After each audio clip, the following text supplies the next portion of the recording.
telling you, it's making. Yeah, but he's got all his stats.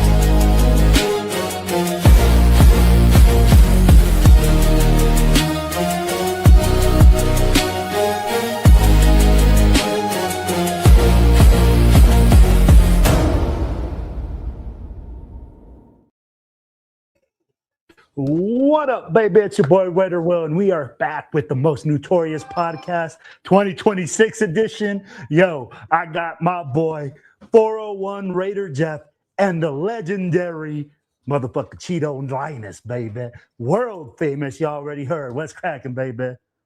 What up, big dog? What up? What up? What up? We are back, dog. We are back. What up? We're back. We are Who back, am I? Why am I here? Right? We are back. We are back. Yeah. And we're the three best. How do we do friends this? I that forgot. Anyone can have. We're the three best friends. No, I'm the only hangover fan around here. Fuck y'all then. Hey, man. Hey, How do we do this? what's I been forgot going how to on, do man? Since we last got off, huh? I mean, like, we got the football schedule out. Jeff's been planning a lot of things. I mean, like, he got New York City, he got New England going on. I saw Cheeto at Summer Kickoff. I'll be like, I just went up to Reno with TBH, Reno's Blackout. I'll be like, it seems like we're all over the place, fellas. Yeah, man. I wish I could have went to Reno, dog. That sucks that I missed it. It looked like a lot of fun. That was actually when I first met a lot of you guys in person. You, Israel, Steven, and Carmen. Like, shout out to all of you. That was so much fun. Going up there. But yeah, I'm glad you guys had a lot of fun. It looked like it. The car show. Yeah.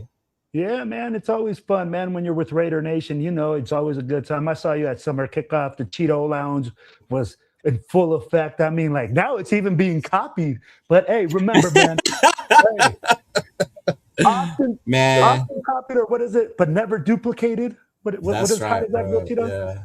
Often imitated but never duplicated. There we go. That's it right Cheeto there. Lounge. Often imitated but never duplicated. Yes, sir. Yeah. Hey, And it's crazy because I didn't even really get to enjoy that part of it in Bakersfield because we were so busy, and it's nothing bad. That meant it was going good as far as our sales were that day, right? So I was all for it, dude. I was all for it. So shout out to everybody that came through and showed their love and support, man, and then just kept coming back. And then of course we started doing some testing with the female branding, female clothing. We got some positive feedback, so it went good. It went good, actually. They were all praising my girl. They wanted more. They wanted, certain sizes. So we're gonna have more stuff coming up with the girls as well. Because I take care of us. So then my girl was like, you know what, you need to do something for us. So then she's taking care of that part. So yeah, definitely a lot of fun and more things looking forward to, bro. Mm-hmm. Oh, shoot. Hey, man, I got to give you a shout out, too, bro. Check this out, man. Hey, guys, I got this off the Cheeto line. Got my Raiders basketball jersey, man. Shoot, all fresh, all done up. I'll be like, I love it, Cheeto. I forgot you're a Kobe fan, bro. I got something for you. I got to send you something. I did something for Kobe fans, so I forgot you're a Kobe fan. And I noticed today you did your video when you opened up the package. Or was one of the videos you did. It might have been the one for the backpack thing, but one of those. But yeah, I saw you wearing the Kobe jersey. I forgot this fool's a Laker fan. Yeah. Mm-hmm. Hey, Israel's going to join us here in about 15 minutes because he says he got some sort of special announcement for New York City. Breaking news! New York City just got even better. Yeah. Yeah, man. Yes, I mean, like, it's going to be a good time. Hey, but the time we're all three of us going to be together, because you're not coming to Vegas, right, Will? No, home opener not this year, but I'm not going to be able to make it, man. All right. Okay. I see Jeff's going to make it. I mean, like, he's even going to have an extended stay. It's like, yeah, man. I'm calling the massage parlors around the area, see if they have any room for him. So, we'll figure it out. We'll get it. Well, it was funny because at one point, I think last night on Leo's show, he made the comment. He goes, you ought to stay and come out to LA afterwards. I'm like, I did, yeah. And then the wheels started turning in my head. I said at the door, and I said, I said, hey, I said, what do you think about me staying out another hole for the rest of the week and come back Monday after? And she goes, okay. I'm like, really? Okay. I might make my way to LA afterwards. I might pull an Afakasi where I go out to Vegas and I'm there for 2 weeks. Right. Man, Afakasi, Raquel, how long was David here for? It was longer than 2 weeks, bro. He was there for almost a whole month. Almost a month. Yeah. Because he was here after Thanksgiving or around that time. And he stayed till he was there a while. Mm-hmm. Yeah. But hey, real quick, thank you those of you who watch and support our show. Anthony, what's going up, big dog? How you doing? Daniel Berry Sports Highlights. Welcome, brother. Happy Tuesday. Yes, back. Nada. Welcome, brother. Raider Knight. Ray, appreciate you, homie. Thank you for IE Raider Mike. Salute my brother, my IE Inland Empire brother. How you doing? And of course, hello, my fam. Yep. We got you too. What up, Coach? What's going on, brother? How you doing? Appreciate you. Tokyo Raider in the house, y'all. Hey. Is he related to the Tokyo Toe? If you are, let us know, bro. Let us know. Yeah. If I were him, I would just say I was. Manuel Mendoza. Hey, chicas bonitas. Yes, sir. Manuel. Hello, Jeff. Edgar, what's going on? Michael Guerrero, what's up, my brother? What's going on? He was here 3 months, y'all. 3 months. Yeah. 3 months he was here? Yes. Uh-huh. Yeah. Then all I know is he blew all his money at fucking Raider Image. I know that.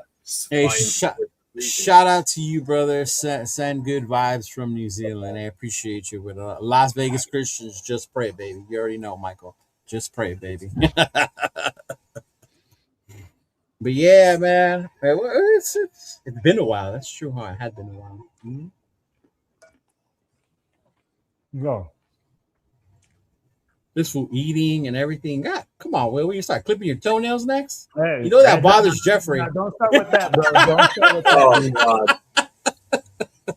So,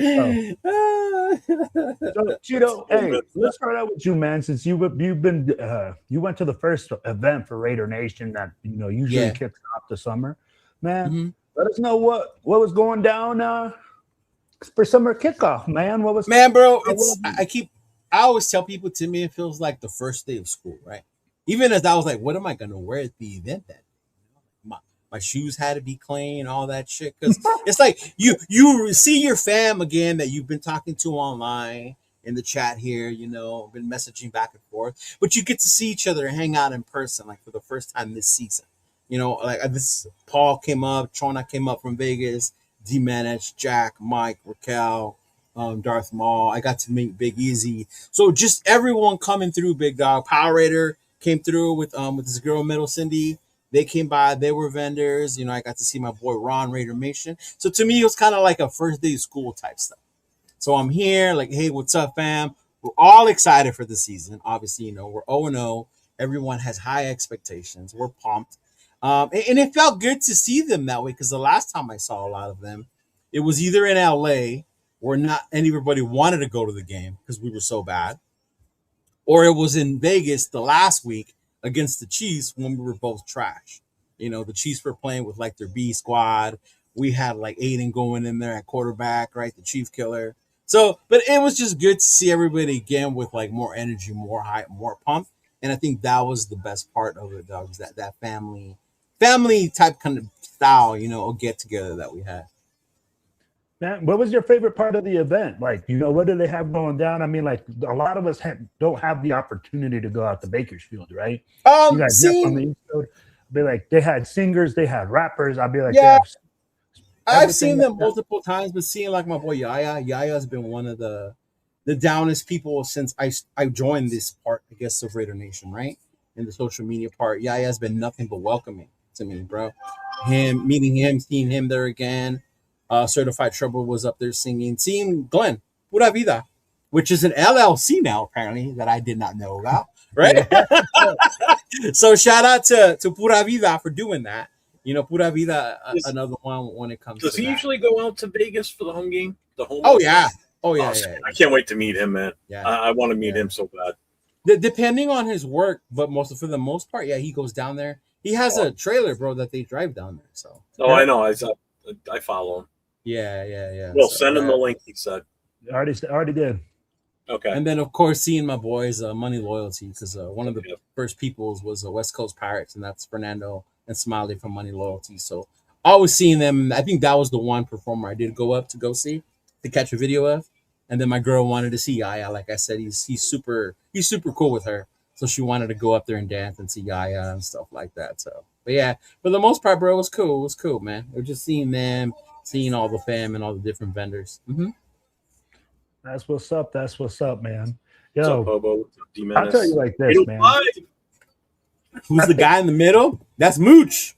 His coach. Coach hasn't called him that yet. I know, right? I was waiting for that. I still want to know the meaning behind that, but yeah. I'm still trying to figure. Hey, but I'll tell you like this, man. I think that's the best part about the summer events, right? Everybody has that energy. Everybody's ready for the new season, especially after like we drafted, our draft and had our guys come in. You see a lot of positivity, and Raider Nation's riding high, man. And what I enjoyed, bro, I'll tell you like this, is like when we go to places, I'm seeing a new place every single time I go. We went to Reno. I had never checked it out. We went to Lake Tahoe. We went to Virginia City. And you're doing it with your Raider family, man. And I'm blessed enough to be able to take my family to these events.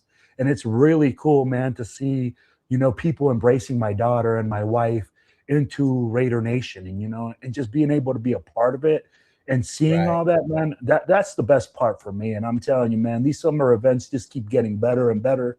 And I'd be like, it's definitely a must do if you guys haven't done it on your list, man. Yeah, for sure. Shoot.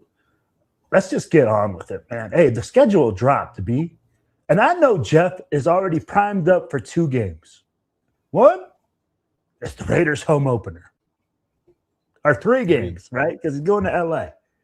The home opener, guys. Hey, we're playing against Dolphins. 4. Because it's home opener, LA, New England, and New York. Ooh. Yeah, bro. Jeff's cooking with grease If this things year. go right at the end of the season, maybe 5. Right? Shoot, boy. Wow. Think about it. Last year was the first time I ever went to 2 games in one season. And this year I'm going to 3 games, possibly a 4th, maybe a 5th. So. Right. Yo. Cheeto, what are you looking forward to in home opener, bro? Oh, coming back. What I'm not looking forward to is the heat. Those of you who don't know, Vegas is hot this time of year, so I'm just letting you know. But I'm looking forward to the energy. There's one thing to be said about Vegas, and we get so much from fans, away fans, right, that they take over our stadium, especially the bigger fan bases, right? Last year with the Cowboys, there's always one game where that's going to happen. To me, I think this year it might be either the Rams or the Bills, right? But anyway, the one that does not happen at is the home opener. And that's because the nation, like I said earlier, is just full of energy. They're still full of hope. So that is one of the times we actually do black out that stadium, bro. And we're playing Miami. I don't see too many Dolphins fans coming all the way over here in the heat, for this game. So it'll definitely be good to see that part of Vegas and us, just with everything that's going to be going on, right? From Friday, from the Fremont experience to the parties on Saturday to Sunday at the tailgate for however long you can stay out there, right? Jeffrey probably won't be that long, dog. We're going to get into that. We're probably going to get into that torch real quick and show you the stadium. Hang them on my neck. Oh, yeah. They're probably going to bring you in real quick. It's going to blow so hot that it's going to look like this by the end of the day because the wind blowing it off. Right, yeah, but we'll definitely show you around. But that's the part I'm excited for. Is that part? Yeah. Mm-hmm. Hey, our special guest is here. Hold on, Israel's in the back. We're just bringing him out. Israel, what's going on? What up, Bez? What's up, brother? What's up, man? What up? I heard you got breaking news. Who told you that? Hey, drop the news. Breaking news. Absolutely not. Whoever told you that was lying, bro. No. Will has no idea. I did not tell Will. So what you're gonna say now, Will has not heard yet. And I messaged Will. I can tell Will too. So, come New York, on behalf of me and 3 other individuals, we will be donating, or we will be raffling off 2 tickets for the game. For the Jets versus the Raiders? Yes, Jets versus the Raiders in New York. Nice. Awesome. Okay. And it will be on Saturday. We will do the raffle Saturday night at the location that Jeff has already. Reds. At Reds, yes. Is this going to be like the raffle that Jeff does that day, or is that yours going to be we're going to do it together? I was planning on doing it that day there. Okay. I still want to talk with Will and Jeff, see maybe there's some other little routes we can go. I did tell Jeff, me and these individuals, we do not want nothing back. Whoever they donate to or what they do with it is solely on them. We do not want to know. But it's just something to give back to the nation. I get you. For sure. Appreciate that. Appreciate you, brother. Thank you. Kind of show support, the Raider Nation out there, because, not all of us can get there. You know what I mean?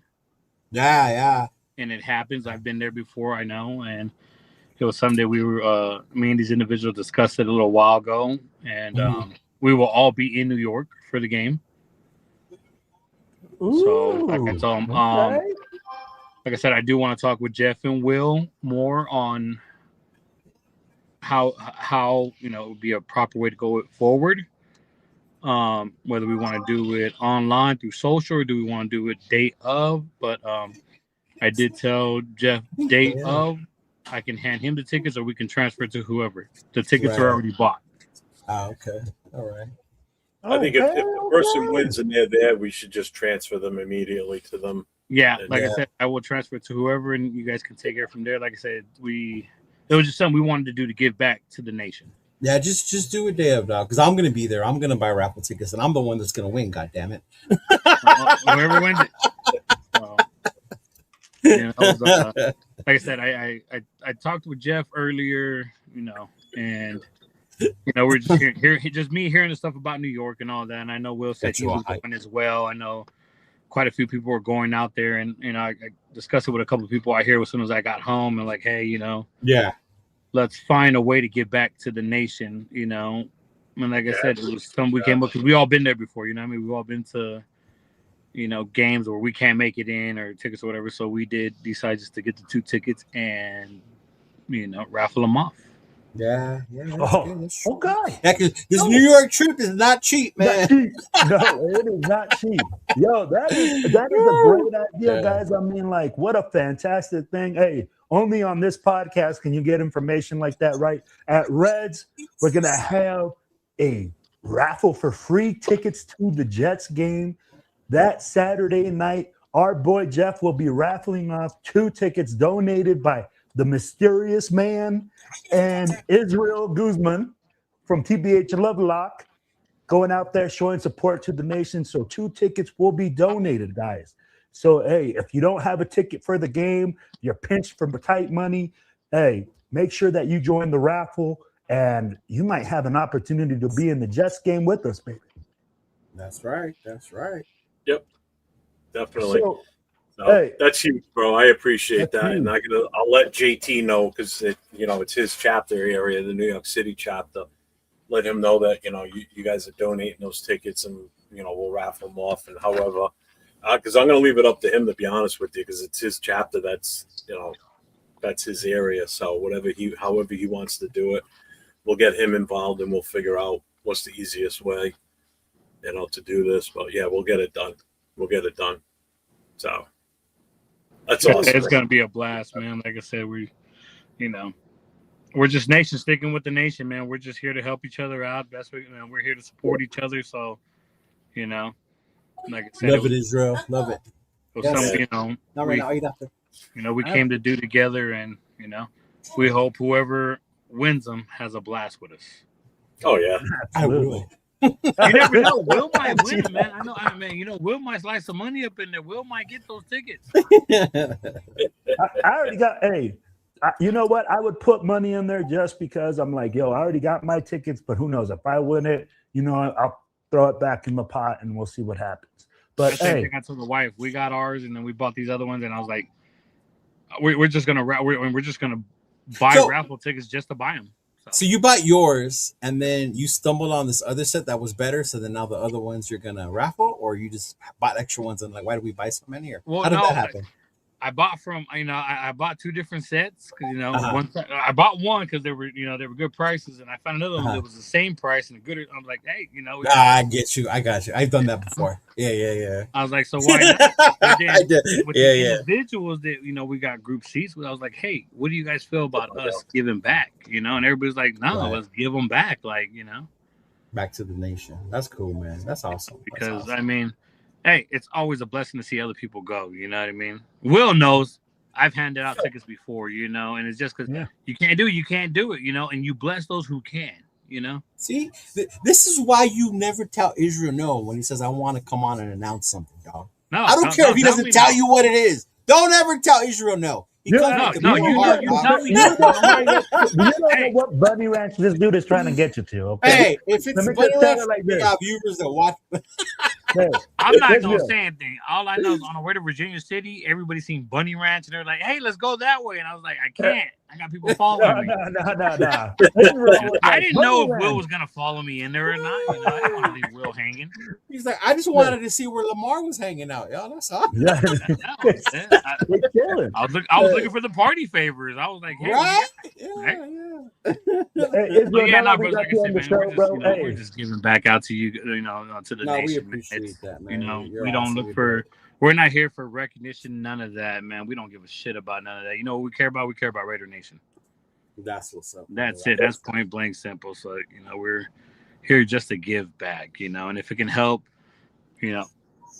somebody else, we're blessed with that, man. The smiles is what get us. Right. Oh, Will yeah. knows that. Will showed up here to Reno, and there was people that weren't even part of any chapter, any club, nothing. The smiles, the good Which times is that cool. people had. That's what Yep, it's that's all what about. it's about. Yo, Yeah. I just moved the banner back. Israel, you were at the Northern Nevada, Northern California Blackout. Your club is one of the ones that throws it. Hey, man, tell us about your experience. Tell us how it went down. Oh, dude, you know what? It was stressful getting there, especially because the sis Marlene was behind the scenes deeply, and she don't talk about it. That's one thing about it. She don't talk about it. She gets to it. She does what she got to do. She lets no one is done.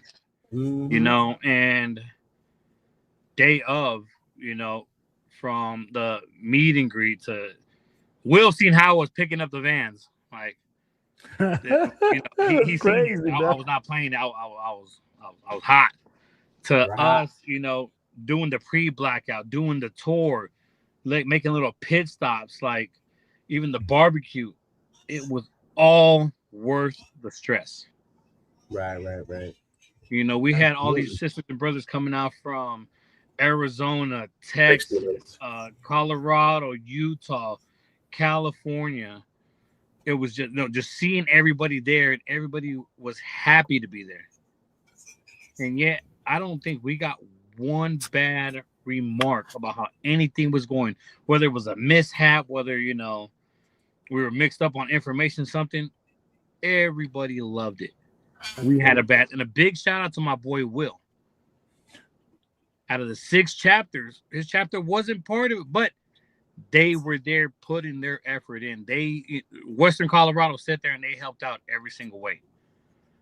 There was no question. They didn't ask. They got right to it. That's what we Will, do, big bro. shout We're out just to you, there to brother. help. We highly appreciate what you do, bro, for the nation, for TBH. Awesome. Good job. Good job, both of you and everybody Good involved. job. Yes. I saw all the pictures and the videos so far that have been posted on Facebook and Instagram. You guys look like you had a freaking blast. I'm not gonna lie. Will was GTA in the thing, man. He was over here. Oh, no. Always gotta be in If control, there's dog. anybody Goddamn, GTA, people. that's freaking Lovelock over there. Fucking hauling ass, drinking beers. I don't know what y'all did over Everybody in the back. But, I told everybody. I'm not gonna lie. I told everybody in my van. I said, I expect you guys drunk by the time we get to Tahoe. I said, I expect the cooler empty by the time we get back to the GSR. Yeah. I heard Raquel. I heard Raquel was throwing down inside the Hey. van. I don't bro. know. I was DJing. I was paying attention to the road. I was making sure I got everybody safe. But all I was yelling was shot. And apparently Raquel was listening. Yeah. Oh, she was. Yeah. We had a blast.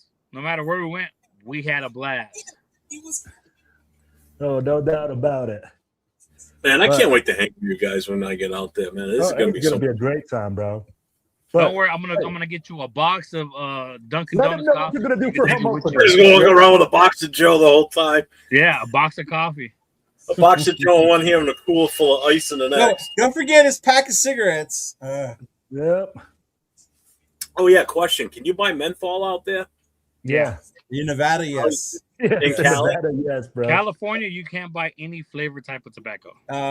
Yeah, I know where to get them, but just get them in Nevada and then bring them with you.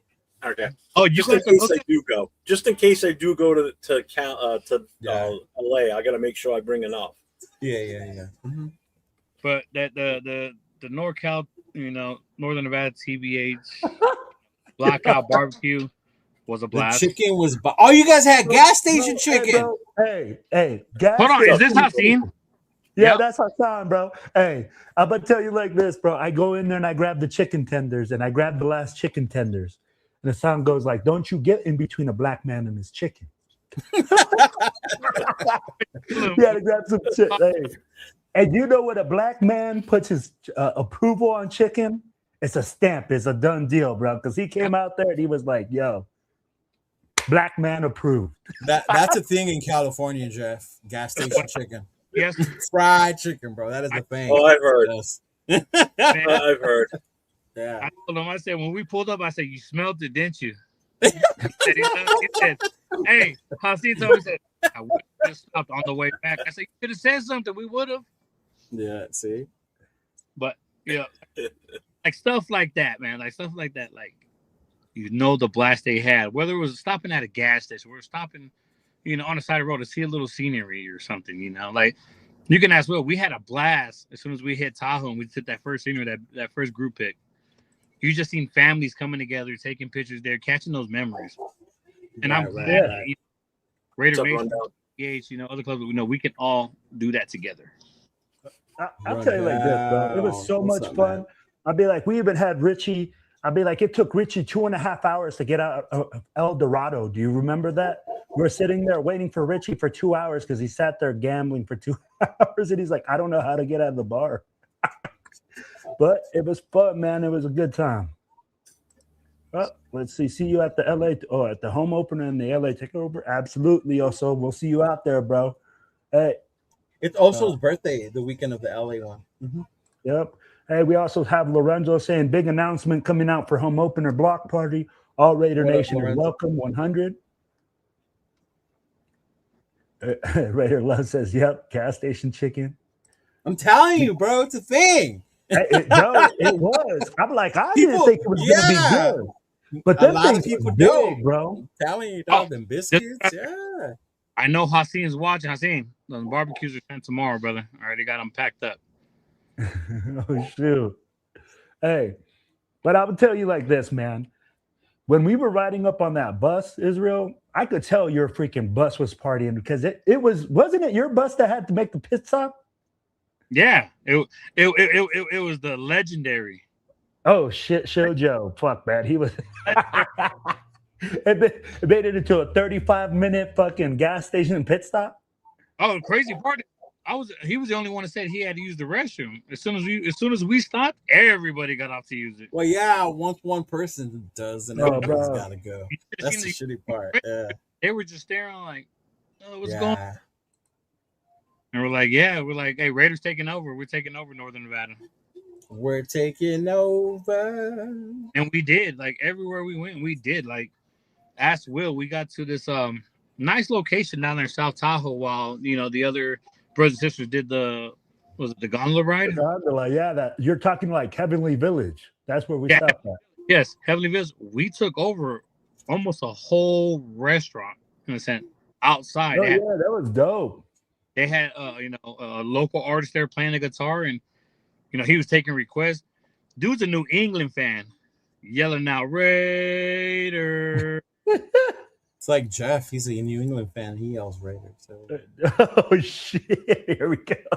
This guy, he was a small guy, and he was there with it. No, hate man. that team and I hate their you- fans. You know what I like about that spot, Israel, is that the owner came out, man, after, and he thanked us for coming. He's like, "Thank you guys so much for coming. We really enjoyed having you guys. You guys are awesome. Please let us know if you guys come back next year." Is that the gas station chicken guy you're saying this said this? No, this we the stopped venue. at a bar called. I know. No. At the gas station, the people were probably the same way, bro. Because I'm telling you, it's nice to actually get a positive response when you go out with Raider Nation, right? People are always telling you, like, "Hey, man, these guys are a bunch of like assholes and shit like that, and people don't act right." But it was nice for those people to come out and say, "Hey, man, make sure that you guys come back. You guys did a positive thing here. We really appreciate you guys." Mm-hmm. You know, because there's some things that we do as a group that puts bad taste in people's mouth, and now we put something that's good out there. So that was whoa. Pause. Putting things in. I was waiting for like, whoa. No, but that's one thing that is to be said about Raider Nation, and when you help businesses like that. When me and MC did that draft party over in the Santa whatever area where 805 is from, Ventura County, they were so grateful. The parents were kind of like, why is everyone in black coming into my Mexican restaurant, right? But when that restaurant got full of Raider fans and all the business they got that day, they were so grateful. Everybody acted and knew how to act right. Nobody acted a fool. So it's just things like that you can bring more positivity, getting people, and then get them re-invited. When you guys coming back, stuff like that can just happen. Bro. Yeah, like the gas station spot. It was just a random. Hey, I got told somebody used restroom in my car. And we're like, hey, we need to stop somewhere real quick. We stopped, and I swear to God, we was there for about a good 34, 45 minutes as well. Like we were there for a while. And then we stopped at a scenery, beautiful scenery, families who have never even been out to Northern Nevada or Nevada, got to take their pictures, everybody loved it. And then we get to South Lake Tahoe and everybody's like, okay, who's taking the ride or who's not doing the ride? Let's go get something to eat. And we all followed each other and we just found a spot that, looked cozy, it was a lovely view, and we all right. Let's go right there. Fire pit going on outside. We did it, and they love it. I mean, not to say. I mean, we had strippers out there. We had a couple of strippers just pop up out of nowhere. The fucking Chippendales. Chippendales popped up. Everybody had a blast with that one. I thought Will was gonna take his shirt off for a second. I thought he was motivated. No.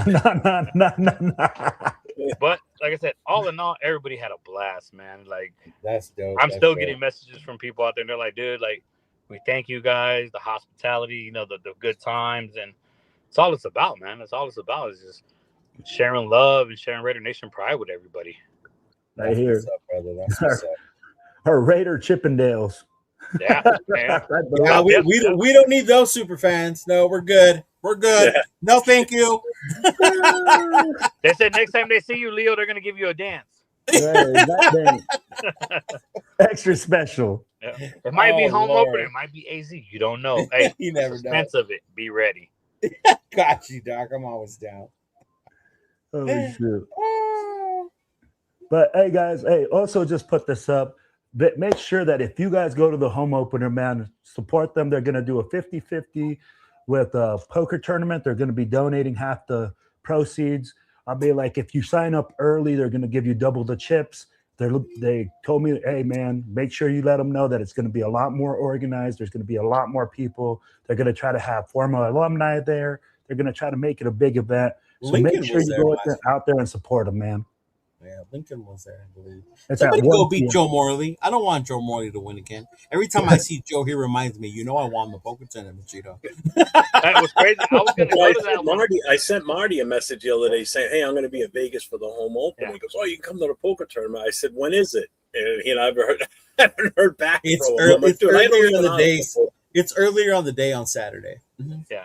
I was going to go last home opener, but we got to Carnival Court and Travel Brigade. What happens? That's where we had our picture at, and I was just like, Done. That's all I thought about. Getting the picture there again, and then the beer started coming. The stogies came out, and it was just like, It's over. yeah, I'm not gonna make it. Oh, I know. That happened to the crew that was supposed to help me set up.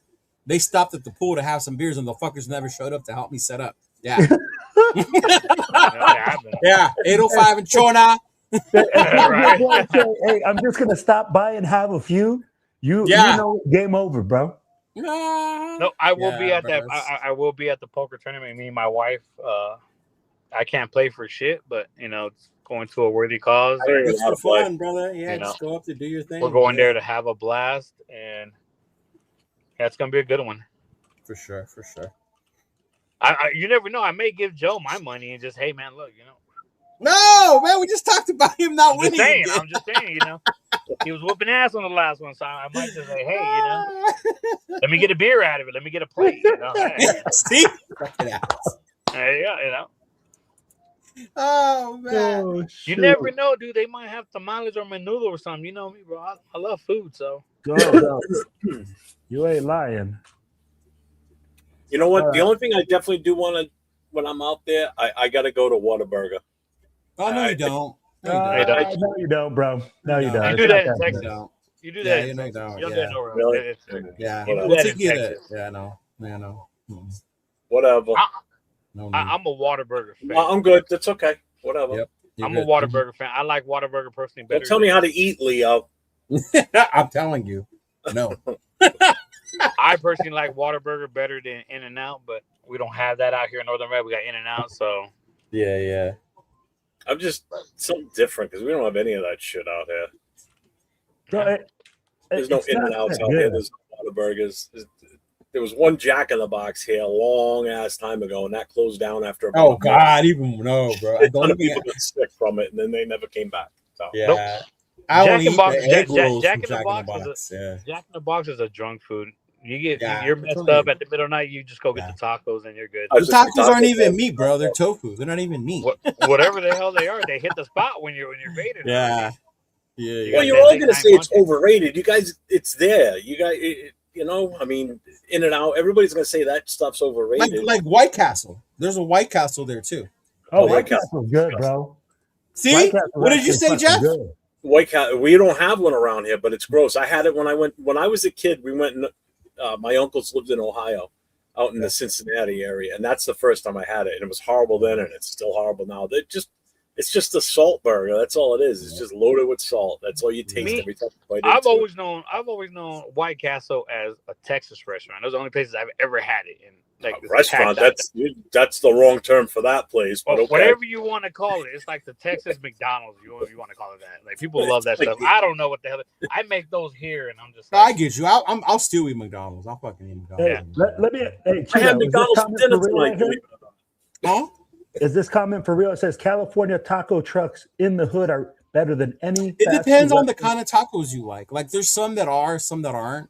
There's taco trucks everywhere. I go to Angel's Tacos. Angel's Tacos to me is my favorite one because those are Tijuana style tacos. Those are the kind I like. Tacos El Gordo? Tacos El Gordo to me is overrated. Yeah. Way overrated. Way overrated, bro. So there's a taco truck. I'm not sure what the actual name of it is. The first time I went was like about 5 years ago. I went out to Vegas for the Lowrider Super Show. Yeah. And I'm not sure if the street was Flamingo, but it was a taco truck there, and it was called the best tacos in Las Vegas. That's all I remember of it. Yeah. And they had the guy just spinning on the whatever it spins on the trompo. Yeah. Dude, they were cutting it right there, and it was just right there on the in front of a little gas station. Yeah. I'm a strong believer that anywhere you go in a neighborhood in like a low income place, to me personally, they have the best tacos. Don't get it wrong. Now there's places sometimes, not always. Yeah. Uh-huh. You know, like I've been to Palmdale. Palmdale, you know, you go into the middle of a neighborhood where you're not supposed to be, and the tacos are bomb. Been to LA, you know, I've never been. Well, you know, even in Fresno, hit a little taco truck out there in the middle of the ghetto. And well, when I went to Bakersfield, I went to this small little stand, and they had a barbacoa there. with the consomé, with the soup and the tacos and all that. That's the one Will was like, "Where's the meat?" Because I was sharing the pound with my girlfriend. Yeah. So I was just putting a little bit so I give her food. Sure, bro. Sure. Yeah, because that one they don't make you the tacos. You buy the meat. Bro, Yeah, it's you fine buy if you the were meat keeping it by for the yourself. pound in the foil. They give It was you fine like if that, you and were then you keeping it make for your own. yourself, you know. Yeah. Don't So use no, it. those She's were like, I try bomb to in share. Bakersfield. Yeah. Yeah, no. So I mean, California's got a lot of good places. Yeah. I'm a strong Even in believer in what they Vegas, said. I gotta next time when we go to Vegas this year, remind me. I'll tell Chona to tell you where we go get tacos late at night. He always takes me there, and they're so bomb, bro. This taco truck that he takes me to in Vegas. Yeah.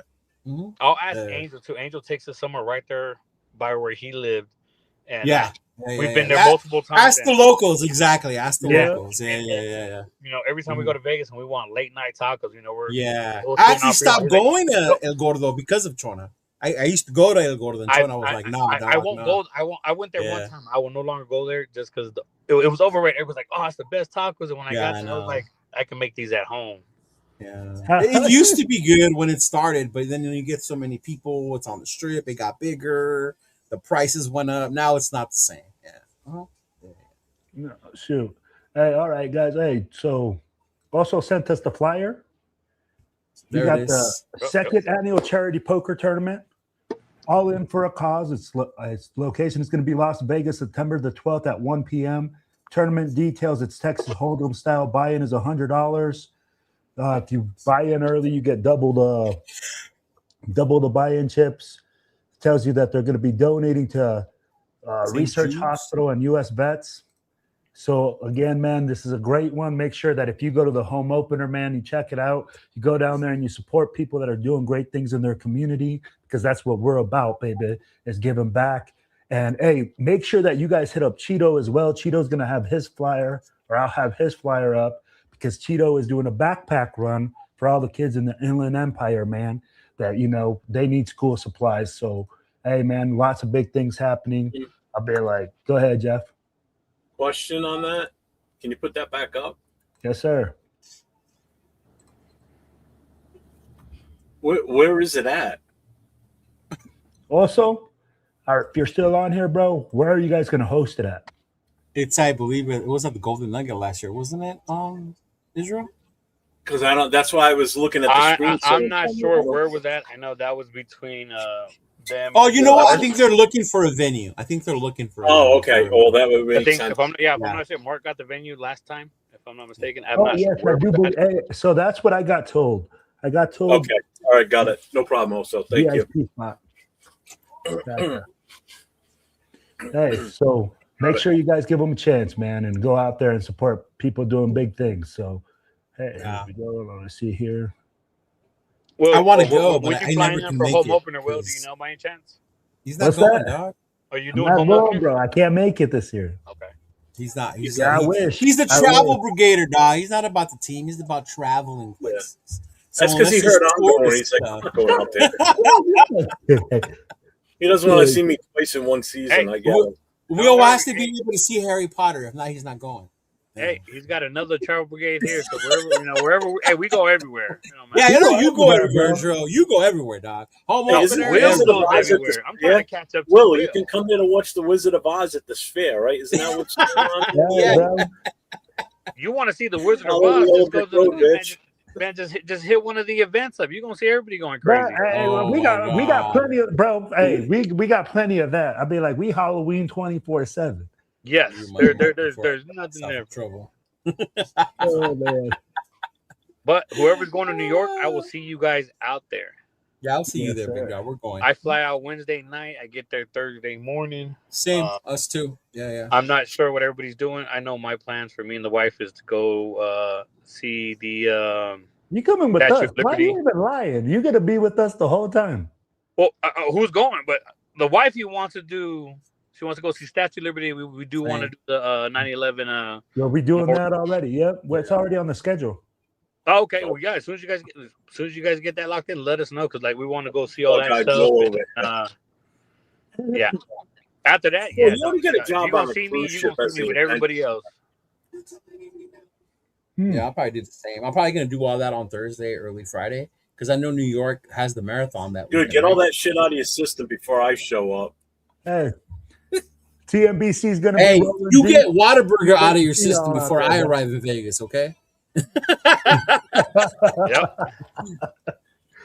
Hey, just real quick, if you guys are staying in Jersey, I mentioned this earlier to Israel, double check for the Statue of Liberty. See if there's a ferry that leaves from Jersey so you don't have to go into the city to get the ferry.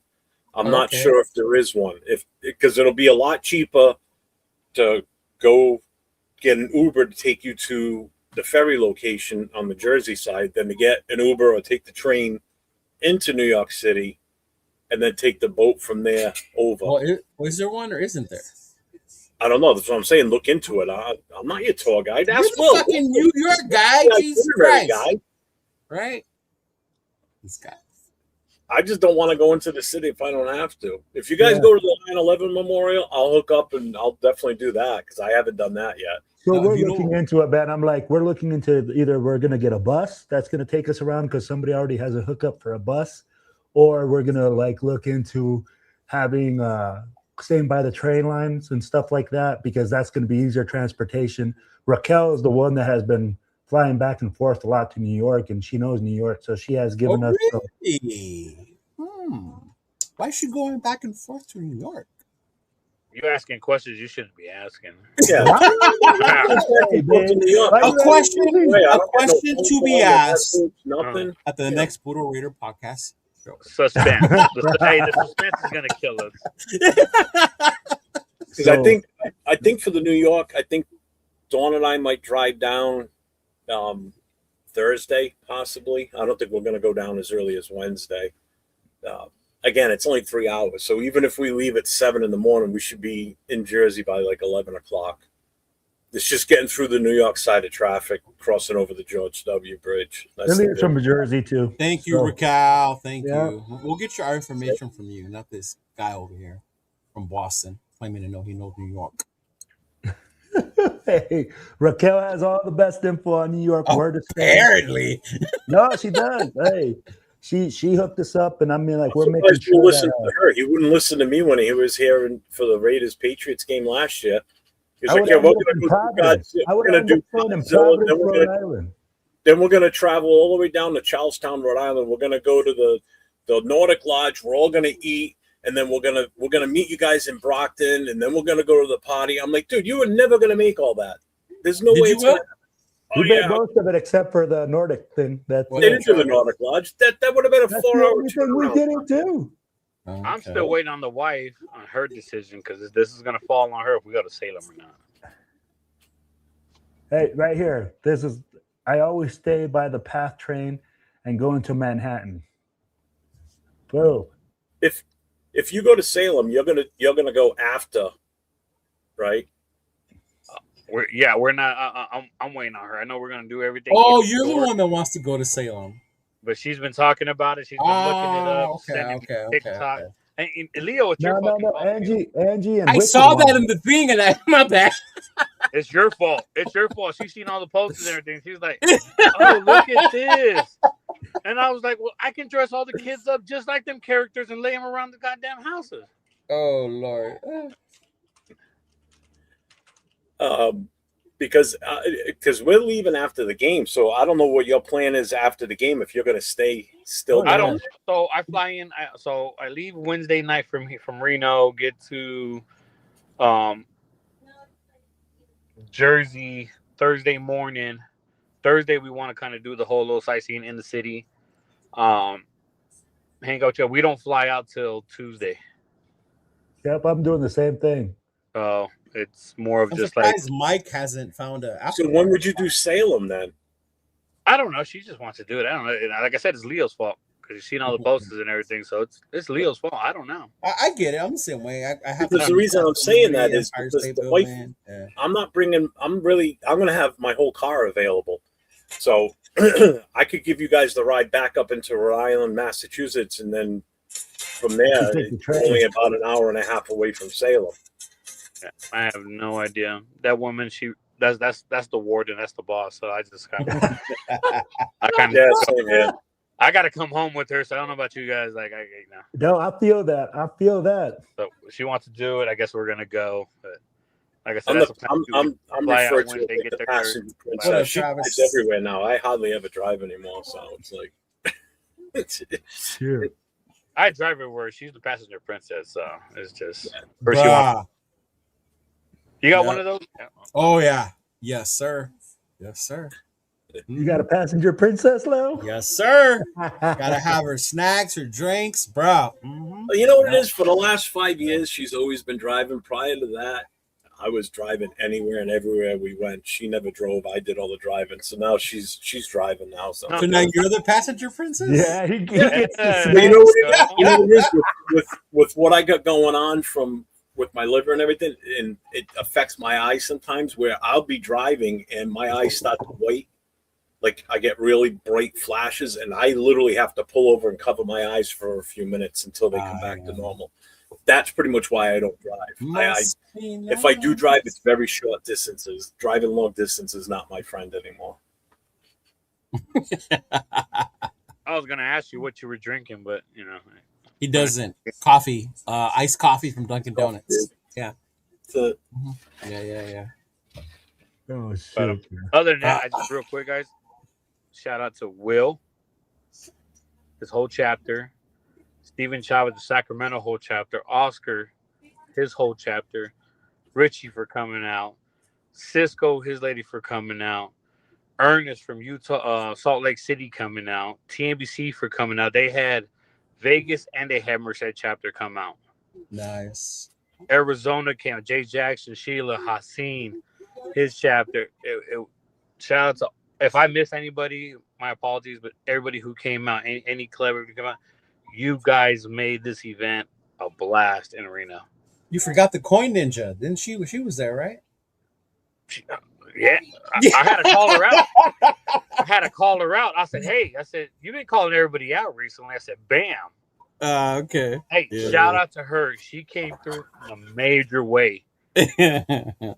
Mara came out in a major way. Without her, there's been a lot of mishaps. Oh, dude, Mara's fucking awesome, bro. She came through big. Also, Marlene's son, they both came out in a major way and helped us get this. Yeah. But these the shuttle, That's the plan, rides, a blast. Peter Dillon's. Mm-hmm. Who's going to Peter Dillon's? What? Yep. Raider Love. So you have to go to Peter Dillon's with Coach Dave. Mm-hmm. I'm gonna swing by. we'll go there Saturday night. Swing by. Is that yeah? Mm-hmm. That's as far as I'm gonna go there with that one.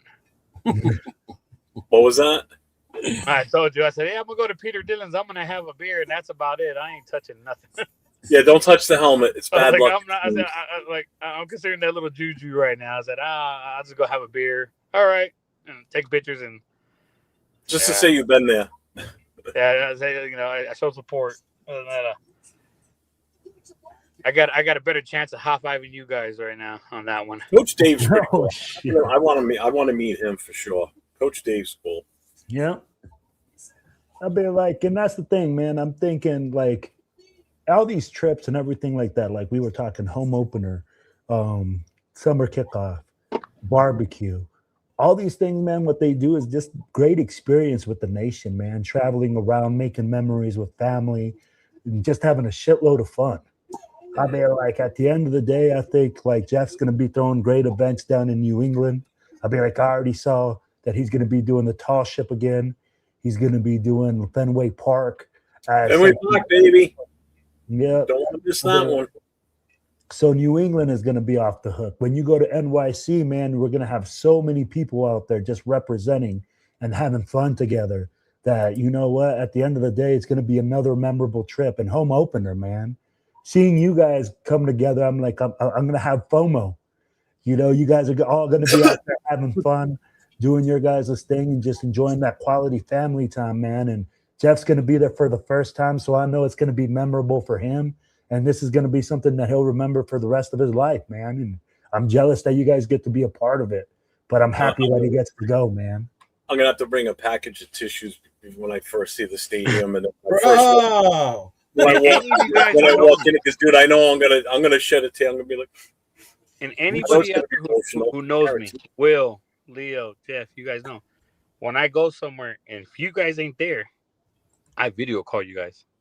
Yes. So you guys can see what's going on. Yeah, he called me Yeah. last Well, year. you better Friday. keep I your wasn't phone there there Friday. because you will be getting phone calls. Yep. And that's the best part, man. I mean, like it's all a family thing, and we all make these memories and these bonds that last a long time, man, a lifetime. You Yes, know what I'm sir. saying? Okay. Also, President also wants everybody to know that Friday, September 18th, TNBC meet and greet in LA. If you guys are out there, make sure Yeah, you hit for up his Pink Lot. birthday. Happy Friday birthday. is not Pink Lot, but yeah, that's Friday. Or it's not Pink Lot, my bad. Pink Also, Lot is Sunday, remind me, brother. I won't see you in LA, but I'll see you at home opener. Remind me, I'll buy you a drink, whatever you drink, a soda, coffee, whatever it is. Hey, right here. You see this, Israel? Peter Dillon's is in Manhattan, close to the Empire State Building. So we could do that on the day that we just go to the tour. Or we just go there during the day, stop by, check it out. Sounds like a plan. Yeah. Anybody Right. going to Vegas next weekend? The Next 12th, weekend. we will be doing I know it's me, the wife, Sheila, Vamp, Jay Jackson will all be out there for the E42 short Yin Yang Twin concert at Emory Oh, is Dorm. that next weekend? Yeah. Yes, the 12th. If you guys see us out there, link up with us. We're going to have a good time. Yeah. The following weekend after that, I will be back in Vegas for the TNBC Father's Day barbecue they're having. They invited us. We'll be out there. Anybody wants to hang out, let us know. Link up with us. Let's have a good time. Let's keep it Raider Nation. Yes, sir. Hey, also, my wife wants me to let all the other wives know that Peter Dillon's is close to what's it called? Harry Potter Land. So make sure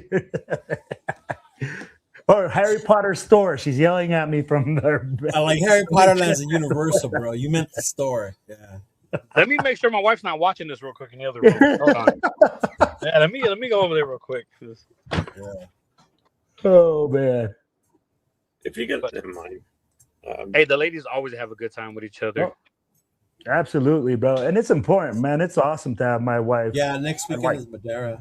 get together with all the wives. But yes, You know, the only downside is with the New York game is it's just a few weeks too soon before the tree is lit up and everything in New York City. Because once it gets closer to Christmas and Thanksgiving, the city changes. Like, everybody starts putting Christmas displays up. Yeah. And, you go to Rockefeller Center. I would still, if you're going to be there, just to go and see it because it's definitely checking that out, an bro. attraction there too. But yeah, if the tree was up, that would be, I would definitely suggest that. Shit like that, that you only really see all that around the holidays. Walk it out. Another thing, everybody who I told they would see me in San Francisco, I lied. I lied. I looked at tickets and the way my bank account is set up right now, I'm gonna wait for us to go to Super Bowl. So, It's crazy. yeah, That's you will not crazy see how me much at San those tickets Francisco, are, bro. but Yeah. whoever's going to Denver after that, you will see me in Denver. Hey, I can't wait, bro. Can't wait to have you out here. I think Cheeto said he's gonna try to come out here this year too. So I'll see. I gotta see when it is because I gotta go to Rosarito, New York. See, this man tells me that I'm the travel brigade captain. Look at this guy, Rosarito, New York, going from coast to coast, ocean to ocean. Yeah, my original plan was home opener, New York, week after Frisco, and then Arizona. Arizona. I seen the tickets for San Francisco, and I was like, man. Negative Ghost Rider. Yeah, I was like, nah, that's not gonna happen. But you guys will see me at home opener, New York, Denver, and Arizona. Yep, those are the games I'm going to. I will be there. Arizona's locked in already. New York's locked in. Home opener's locked in. Now I just got to work on Denver. Yeah. Cheeto, you going to Arizona? Yeah, I'm going to Arizona. Yeah. Okay. Cheeto, tell them how hot it was when we went, bro. Jesus Christ, man! I lost 30 pounds there. I was melting, bro. I was melting. I think I touched your shoulder, bro. Me and you just went down together. Yes. That's why when it was like Arizona, I was like, man, that game better be late. Was that the preseason game you guys went to? Yes. Yeah. I Yes. heard you talk about Yes. that. Yeah, bro. Like, Mhm. like I swear the whole thing was just a sauna. Yeah. I went outside to cool down.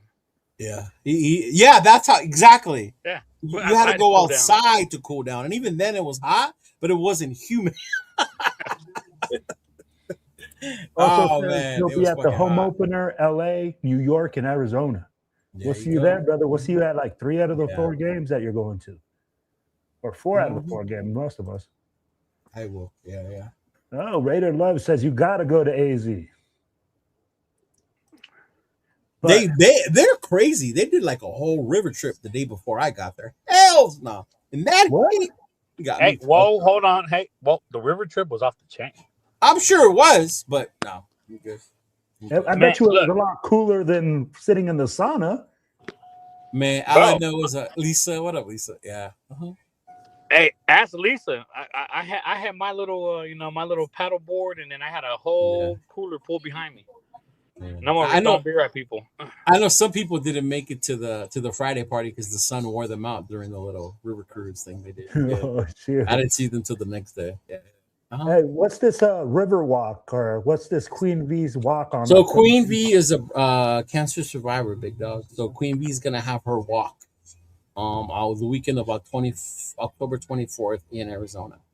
So if those of you that are able to go to Arizona, go down there and support her. She will be putting up flyers, things like that, in support of her cancer-free walk. Yeah. Mm-hmm. Okay, we'll make sure to get behind that, man. Yeah.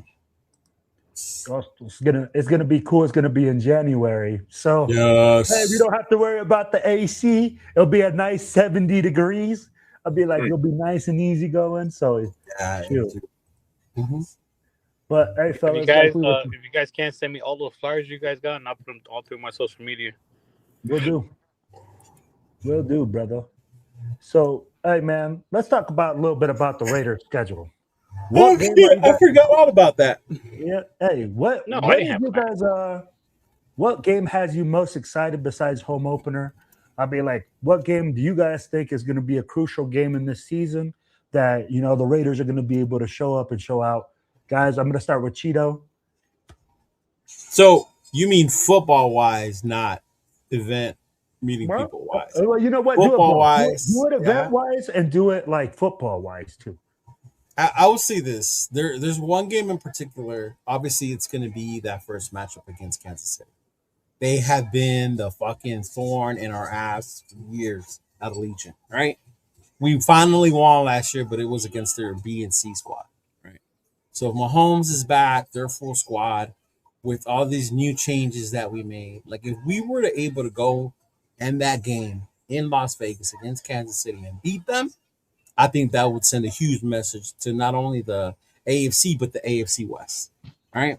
I get we open up against the Chargers, but for some reason, we can play the Chargers stuff. We normally can, right? But there's something about that freaking team in red that when they come to Las Vegas, right? And as much as we want to say, oh, they're on their downfall, they're still the team. And they still have Mahomes, right? They still have Andy Reid. They added a running back, they upgraded their offensive line. So they're still getting better, So to me, that's going to be the one where I look at, that's going to be like the measuring stick about how much we've improved and how much more we still have to improve before we can start competing with these teams. And it's that Kansas City game, that first one. Mm-hmm. Okay. Hey, Jeff, I'll go to you. I know when I was asked this question when the schedule first came out, when we were still doing shows, I had said that I was kind of looking forward to see what we would do against the Seahawks.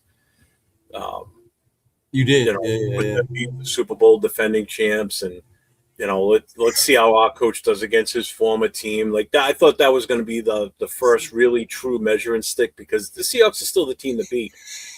As of yesterday, that changed because this other game actually comes sooner, and that's going to be against the Rams. I think it's changed because of with Myles Garrett there now. Yep. Oh, they're going to kick our ass. Well, this is going to be, in all honesty, I think it's going to be knock on some wood right now. Now, granted, we were going to play Myles Garrett regardless. We were going to play him against Cleveland, or we were going to play him against the Rams. I had us losing to Cleveland. Now I got us beating Cleveland. So now I'm up to 5 wins, by the way, folks. I was saying 4. All right. But I think the game against the Rams is going to be the biggest and truest test for our offensive line, because you're going up against Myles Garrett on a much better team, much better, well-rounded team than Cleveland, where he's going to have support around him. He didn't have true support in Cleveland. He's got an offense that can put points on the board, where he can go in and he takes over a game in Cleveland like he did against us last year, regardless. So him being on that Rams, the Rams have now jumped up as my number 1 contender to make it and win the Super Bowl this year. They're all in. They're all in. And if for some strange freaking reason, if they can pull something else off here, and that being convince Aaron Donald to come out of retirement, because he's only a couple of years out. Oh, he's contemplating it, bro. He is contemplating it. There are rumors. This gives him a chance to win another Super Bowl. Now, imagine if he comes back. Oh, Lord. He's in great shape. So I've seen video of him recently, and the guy is in phenomenal shape. All he's got to get back into is a little bit more football shape, and he'll be good to go. Could you imagine the two of them playing opposite sides? Who in their right mind is going to be able to stop either one of them? Bro, you don't even have to put them on opposite sides. You stack them on the same side. You could put them holding hands, and they're still going to crush you. Remember, Donald can play inside, outside. Yeah, Donald was fucking. That is just amazing if they could pull that off. And if that does happen, hands down, Rams take it. I'm sorry. I think that's going to be our biggest test. If we can put points on that board against that team, then kudos to us. I don't expect us to win that game. I expect us to probably get smoked. And it's the fact that what they call it is probably going to get their ass handed to them too. It's going to be sympathy points. So Kirk Cousins doesn't get turned into a grease spot on the field. Mendoza doesn't get crumpled up and destroyed in his rookie season. So let's send AOC 12 out if he's still on the roster. Let him take the beating from those two. Myra, Jack. So I think it's the Rams game. I think that's going to be the biggest test for us. Hey, Israel, who do you got, man? Who's that game that you got a measuring stick against that you're like, hey, man, this game is going to really show us what the Raiders got? What up, Myra? What's up, bro? He's frozen. Nope. That or he's doing a great job of trying to stay I'm still. not moving. And remember, I try to do that to trick these guys every now and then. He's getting added back to stage. I don't know how. There you go.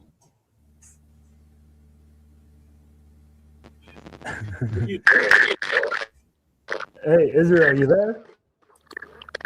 Yeah, I got a Yay area. Shout out to Myra, the crew, Oakland. Myra fans. Myra. All right, she's part of the crew that travels to the East Coast a lot. It's Myra. Yeah, I met her for the first time in person in Philly last year. She's a hot shit. And then I saw her at the draft too. She was with the guys. Yeah. Mm-hmm. So fun. Yeah, I don't know. Something's happening with this stuff. Hold on. Israel, you there? Yep, I'm here. All right, he can hear. We can't see you, but we can hear you. So what's the game, man, for you that you're thinking that, hey, that's going to be the measuring stick for the Raiders this year? I had two of them. I had Kansas City, just because Mahomes is back, and we just need to whip that ass. I had Denver, because Denver every year they've just been getting better, and better. That D line is good too. Bonito's no punk. Bonito is no punk. They're getting very good. Mm-hmm. Until I seen this trade just recently with the Rams, and I'm just like Leo says, man. I know a lot of Raider fans have their differences with Devontae, but he has the weapon to go ahead and get that ring that we couldn't give him. Yes, sir. I'm actually now, going my to personal go note, I hope he just trips and falls over something on a good player. That's just me. That's just the nation speak. Not I. But I'm cool with him. I do see the Rams taking it the whole way. Like they have a squad now. They have it. I mean, they had it before, but they just got even better. They got juice, man. Now they got extra juice. But my main one is whip Kansas City again. We need to whip them at home. Yeah. So, and I might end up going to the Kansas City one because that's the weekend my cousin's flying in from Mexico. So if he flies into Vegas that weekend, I'll go with him to that game, and I probably won't go to the. That'll be too much. Those are my two right now that I'm very looking forward to seeing. Like I said, the Denver game is going to be a really good game because, like I said, they got power all the way around. Their defense is awesome, but they got Bo Nix his weapon. Remember, they got him as wide receiver. So, but this is what I say. Hey, they're not ready for what we're going to bring this year. No. Oh man. The staff that we have. What are we bringing, man? The staff that we have, just the rookies, just the hunger now you can see in everybody. That's a hunger we thought we seen last year. I was about to say everyone said the same thing last year. Yeah, it's still that's OTAs, man. You know what? They're not. It's not getting thrown out there like it did last year. Like, oh, this is what we're doing. This is what we're doing. No, this year they're. Our coach right now, he ain't playing it. Either you're gonna rock that shield or you're not. Yeah, I can see that. Either you're gonna be about the, this whole Raider Nation. Everybody knew the Raiders back then. We didn't care. We didn't care what people thought. Now everybody's worried about what other people are looking, what other teams are looking at us. We need to go back to the old Raiders, the old Oakland Raiders. Not this whole, new thing that we've been having now, and we're just trying to show what we got and not performing. If you're not performing, the way I see it right now with this new regime we got, if you ain't performing off the field, guess what? You're not going to perform on the field.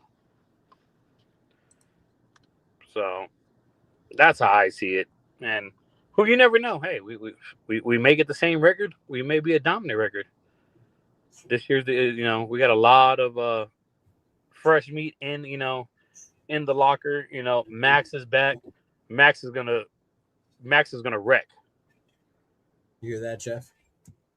Yeah, Jeff. Yeah, Jeff. That's I'm expecting the Raiders will finally back up my shit talking that comes from Raiders. Out.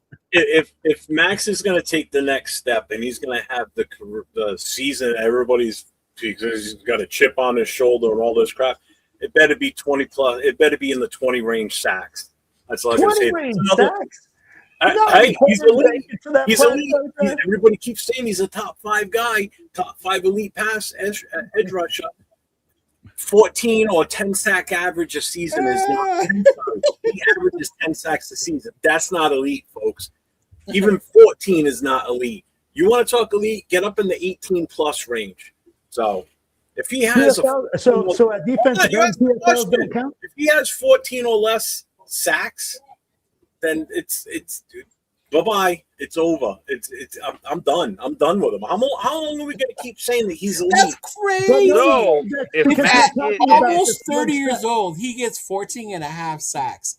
Jeff says he's done with Jeff, so what you're telling me, Jeff, is if Max gets 18 plus, we're going to see you all maxed out on a podcast, right?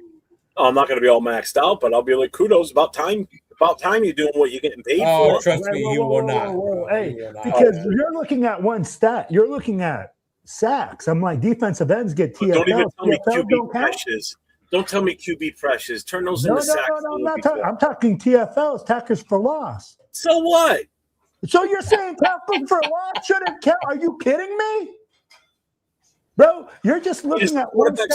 Hey, does Mahomes still get out of his grasp? Does Mahomes still make plays down the field? Does Baker Mayfield still out-juke him and still get away and get a first down? Yeah.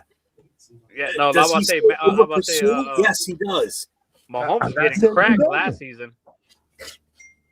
Because I'm tired of everybody saying he's so damn good. He's elite. He's elite. He's elite. Get out of here. He's top 10 if lucky.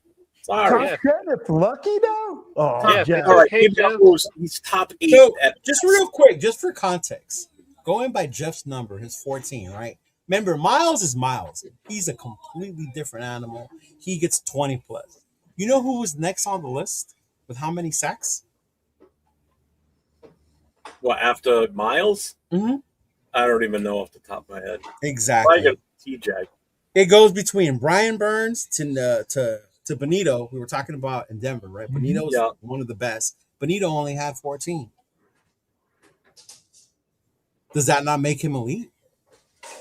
No, that because Max has No. I'm telling you, you said Max would not be elite even with 14. That wouldn't be enough. No, I don't think he is. I'm sorry. Benito had 14 and he's elite, yes? Yeah. Was he have injury issues? This guy's See how he moves the needle?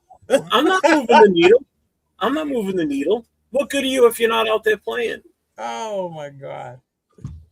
Whatever. I'm tired of everybody putting him on a pedestal when what he's getting paid for is ridiculous for what we get in return. Sorry. Are you the one paying him? So stop rapping because you suck. I'll agree with you on that one. Yeah, he definitely needs to stop. You know what?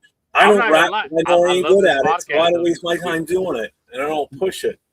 I love this podcast because not too long ago we had a. Did we not have a Shakur fan? Shakur. And he was no, not Shakur. What was his name? The one to the Browns. Shador. Yeah. Down the other end. That's Leo Water. Yes, I loved them in college. Yes, sir.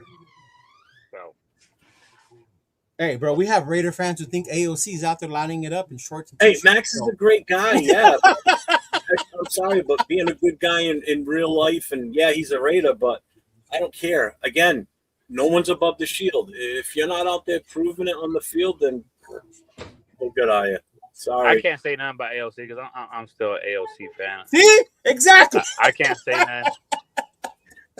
I still think I still think he's good in the right times. Leo yells at me all the time. He's good. He's the third string we need in there. Look, and I was going to save this for our connection show, but I will say this about Aiden O'Connor. We're not on tomorrow night, are we? Did I say we were? No, all right. I don't want to be. Right? You don't have to be. I could just go on with Nathan and Jay, you grumpy old goose. Jeez. But no, with Aiden, I honestly think we should carry 3 quarterbacks. I do too. I think we should because remember, Cousins is here temporarily. It's only a 2-year contract max here with us, bro. That's it. Don't forget about all the other numbers, the 4 or 5 years. He's not here for all that. So what better quarterback to have as your backup for Fernando than Aiden? I'm not gonna lie. I don't see Cousin here next year. I see him exactly. Even if he's not here, there's no reason. There's no reason to get rid of AOC. Is what I'm saying. Cousins will be gone by June 5th next year because if he's here on June 5th, we owe him the rest of his contract. So June 3rd, we have to pay him by June 3rd. Mm-hmm. The additional money we will owe him after. So guess what? He'll be gone. June 3rd at midnight, he's gone. So. And that's why it makes no sense to get rid of Aiden. I agree. You have to keep 3 quarterbacks. Keep 3 quarterbacks. I think we should keep 3. Too many people I've seen doing shows saying that we need 2 quarterbacks. 2 quarterbacks. No. Three quarterbacks this year. Especially because if we play the Rams, like Jeff said, if we play the Rams and all hell breaks loose, you don't put fucking Fernando Mendoza back there. Why not? Why not? He's a godsend, right? Yeah, well, true. Why not? Why not? His knees and will us to the win. Yes, sir. Did you not see what he did against Miami in that memorable college football moment? You think he's afraid of Myles Garrett? Absolutely. Absolutely. He's fucking terrified of Myles Garrett. Grown man, I'm afraid of Myles Garrett. God damn. This guy's a beast. But if you saw Myles Garrett walking down the street, I guarantee you'd start walking the other way. No, I think it'll be the best interest of the Raiders to keep him. Yeah, I think so too. You have your backup in him already. Yeah. You do. There's nothing wrong with being a journeyman backup in there. Hey, well, How many of us remember Vince Evans? Last week. We kept him on the team. We didn't cut him. We didn't put him on the practice squad. We kept him on our 53-man roster. Leo. Jeff remembers Vince Evans, right? Oh, God, yeah. Yeah, he was here forever, right? Fucking quarterback after quarterback after quarterback. Get rid of him. Hey, but when Vince needed to come in ball. and finish a game, Vince came in and finished the game. All right, gentlemen, I am out of Yeah. here. I got these little All ones right, in here brother. yelling at me. Love you All guys. right, You thanks guys for keep popping your in, heads and up, man. I'll thanks talk for to you the guys here surprise. soon. Oh man, Fernando must have heard us. 805 must have heard talking about Shador. Yeah, see, I was like, why is 805 back in the chat? Yeah, it's either that or Mendoza that gets 805 up in the chat. Did somebody say something in the chat about Max? Is he's year in and year out he's tops or something? Did I see that? Where? I don't see year in and year out that he's all that. He's had one really good year. Sorry. His 14 sack season. Other than that, it's been no more than, 10, 11? He had 10 last year and he was shut down early. Yeah. Still, and if you average out his years plus all his sacks, that's a 10 sack average a season. That's mediocre for a guy that's supposed to be elite. If you only measure him in sacks. Like this. Micah Parsons, another one. Micah Parsons is a few years younger than him, and he's already ahead of Max. Micah Parsons is the pass rush specialist. He suffers stopping the run. So what? Yeah. Do we win games? Does Max single-handedly win us games? He has in the past. Against your favorite team, against New England. The Patriots. He beat the Patriots. No, before that. Not last year. Yeah. My EBT got cleared for Mandish. Oh Lord. Oh Lord. Oh my God. Oh no. Negative. But yeah, those are the games we're looking forward to. Yeah. Even Will Anderson only had 12 sacks. Dwight had 12. Parsons had 12 and a half. Yeah. So you know what was funny, Jeff? And I was going to bring it up to you because this is your biggest pet peeve against Max. I don't know if you guys have listened to the interview that Samoan Raider had with Lucky Tassi. Great interview, by the way. You could tell that when it's two people from the same background, same culture, you just click, you connect, you have a conversation. But they were talking about it, and Samoan asked him, like, hey, is there anything that Max told you or an advice that Max might have given you? He said the one thing that Max told him, and Jeff is going to laugh about this, is don't ever lose your one-on-ones. Make sure you win them. And that's Jeff. Max said that to Lucky Tassi. Yeah. And I like Jeff's biggest pet peeve with Max is that sometimes when he gets caught one-on-one with someone, he doesn't beat the guy. It happened last year. See? Yeah. And it wasn't even the true right tackle that got. It was the backup tackle for the Chargers, right? That was the one you pointed out. Pimpkins. Pimpkins. I'll never forget the name. Pimpkins. Yeah. Max could not get back there for the entire game. Now, if that was Joe Alt, okay, makes sense why he stopped him. We're talking Pimpkins, the guy that normally doesn't play right tackle. They switched him because of injuries to their line, and he held Max out of the backfield the entire game. So, yeah, Max, heed your own advice, buddy. Sorry. And not for nothing, Lucky Tassi, he said this too. That was the advice he gave Lucky Tassi. Okay, well, first of all, Lucky Tassi plays up the middle. He plays in the tackle inside the box. That is footwork and his hands. Yeah, but he's never going to be going on a consistent basis one-on-one. He's always going to have a center and a guard coming at him from no matter what situation. You'll have ones when it's on the backside of the play. And it depends if they go power or zone. Yeah, but still, even if he's still going to be in the middle, he's going to be inside the box, so he's still going to have multiple bodies in front of him, left and right. When you're on the end, that's it. It's you and the tackle. Unless you have a tight end pinch down on you. Or a running back. He gets held back all the time by one player. You see it. And he over pursues because they know enough. And this is where coaching helps on the offensive side because they see how Max does. And all they need to do is push him to the outside a little bit more. And he takes such a wide swing, he misses the quarterback every goddamn time. Watch how he plays. Go back and watch footage on how far of a wide swing he takes. And he puts himself out of the play. 805. To cut back in. 805, if you're still in the chat, since you're the film crew, can you guys bring up some of that film that Jeff is talking about on your next War Room show, please? Yeah, Because I would he's even love to see putting that. it out on I know. his show. That's what I remember because I remember seeing it on his show. I was I like, mean, God I've damn seen it. it with my own naked eye, watching it like, at game speed. Yeah, when I saw the Oh. War Room do it, I was like, God damn it, I'm not going to hear the end of it from Jeff this game. Yeah. That Pimpkins one, that Chargers, that was the Monday night. That was the home opener last season. Yeah, that was that Monday night one, bro. And that's the other thing. National TV. And Max got put in his place the whole game. So All right. you didn't create any issues for them. They handled them with no problem with one guy.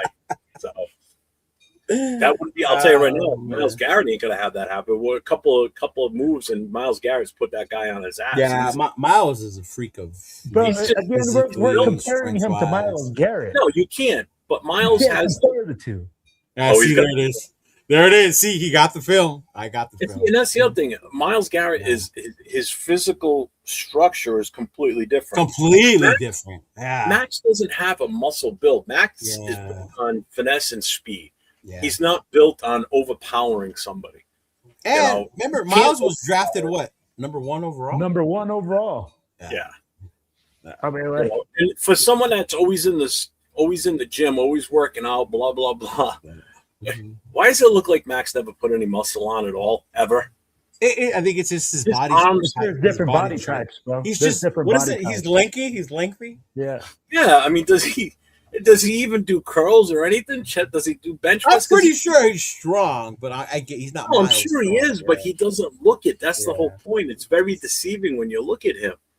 You know, like if you stood him next to Myles Garrett and you say they both play the same position, it's no different than DK Metcalf and Hunter Renfrow, that picture that was out there, the two of them side by side photo. Yeah. Can you They imagine? both, the meme or the quote was they both play the same position, believe it or not. Yeah. Renfrow looked like a 35-year-old dad bod, and DK Metcalf looked like a statue, like just chiseled in perfect shape. And that's the same thing you would have with Max standing next to Myles Garrett. You'd have two totally different body styles, both playing in the same position. You know? Mm-hmm. See, Dixon just said it. We talked about that already, Dixon. Yeah. But if there's any little of a gap that they can wedge that door open and bring him back, you know damn well McVay would take him back in a heartbeat.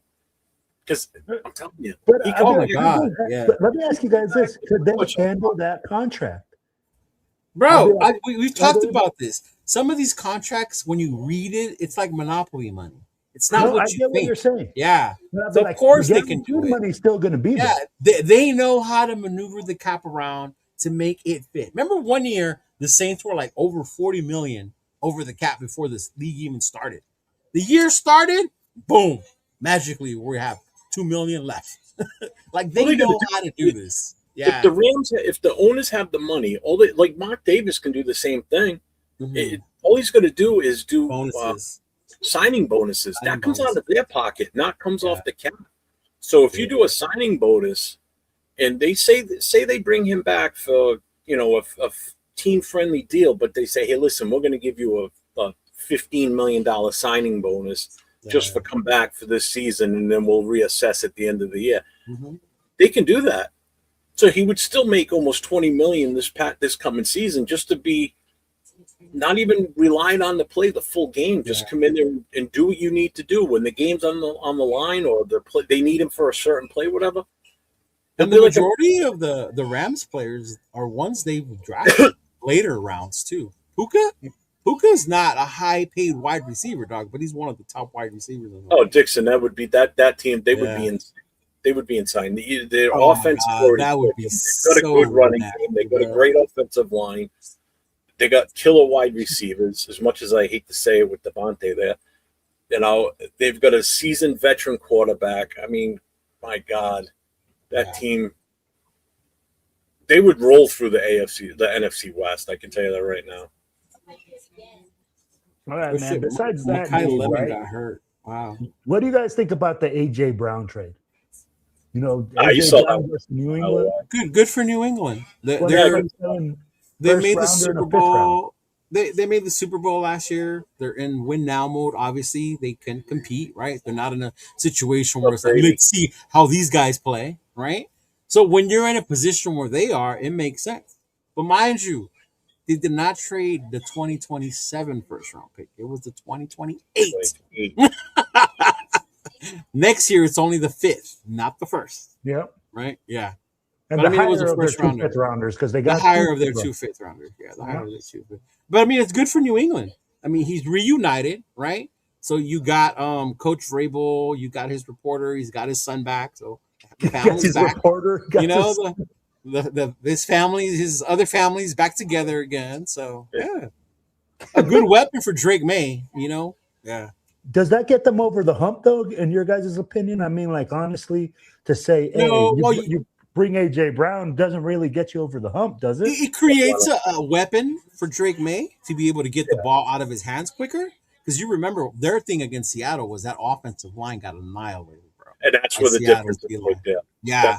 That's why I shake my head no, because until they fix that left side 100%. Now, granted, they grabbed the tackle in the first round.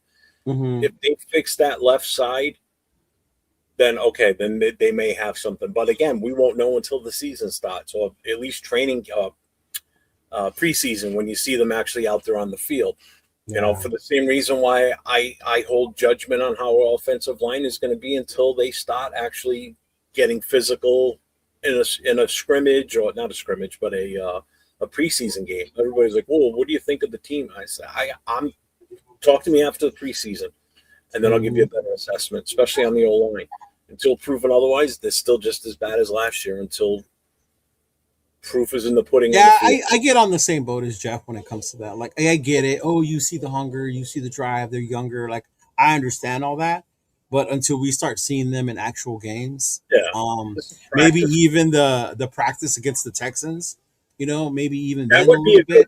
Yeah. That would probably, especially if the the refs don't baby them and let them actually go at it, with protection for the quarterbacks, obviously. But let the linemen fire off at each other, smack heads, and let's. I want to see these guys ready to drop because they're so exhausted from fighting back and forth on that line. That's where they need to work the most. Timing and all that other stuff, that'll come in time with the receivers and running backs and all. I want to see the offensive line improve in, that type of scrimmage like you just said, Leo, or preseason. Yeah, those are going to be the good ones. Until then, I'm reserving judgment. Yeah. And you'll see in the moves, like last year, by the first preseason game, we didn't know who the 5 were, remember? It was like, we'll figure it out whenever. And me and Jeff were like, what? What was my reaction on first show after that preseason game at Pete's press conference? We were so upset about it. Whole season. This shit season with the offensive line, and sure as shit it was. It was horrible. Dude, let me ask you guys this. After from what we've seen so far, right, in the offseason with the draft, UDFAs, free agents, what team has improved the most and why? Jeff, I'll start with you. Out of all the NFL teams? Out of all the NFL teams. Come back to me. Right, I haven't had anybody ask me that. That's a good one. I got to really think about that one. I'll go to you, brother. Dude, just based alone on picking up Myles Garrett, bro, to me, the Rams just took themselves to a whole. So, and let me ask you, let me follow up with this question for you, right? Because this is, I knew that was going to come up. People were going to say the Rams because Myles Garrett. Is Myles Garrett the missing piece for the Rams that was going to take him over? It wasn't even something that they were missing, but it because the Rams can get pressure. That's the crazy part. They already can get to the quarterback. But now, to use that word that we used earlier, now you're going to get elite pressure. You talk about closers. Now Myles will have the opportunity to close games because he's on a team that can score points. And that's what I said. And that's what makes the big difference with Myles being there. He can be a closer. Like, I think that was the argument too. Like, oh, why can't Max be dude, we only score 14 points a game. What's he supposed to close, right? But Myles can be that closer that you want on a defense like that, bro. That's what makes it so like wow, mind-blowing. Like, holy shit, watch out for the Rams. Yeah. Mm-hmm. So will this get them over the Seahawks? Basically, you got to dethrone the champion, right? If you watch them last year, there wasn't that much difference between them as it was anyway. There was a lot of back and forth when these teams played each other. So it wasn't like they had to go miles above to catch up to them. This definitely opened the Seahawks' eyes, I bet you, and like, holy shit, now we got to deal with this dude when we play them. Yeah. All right, Jeff?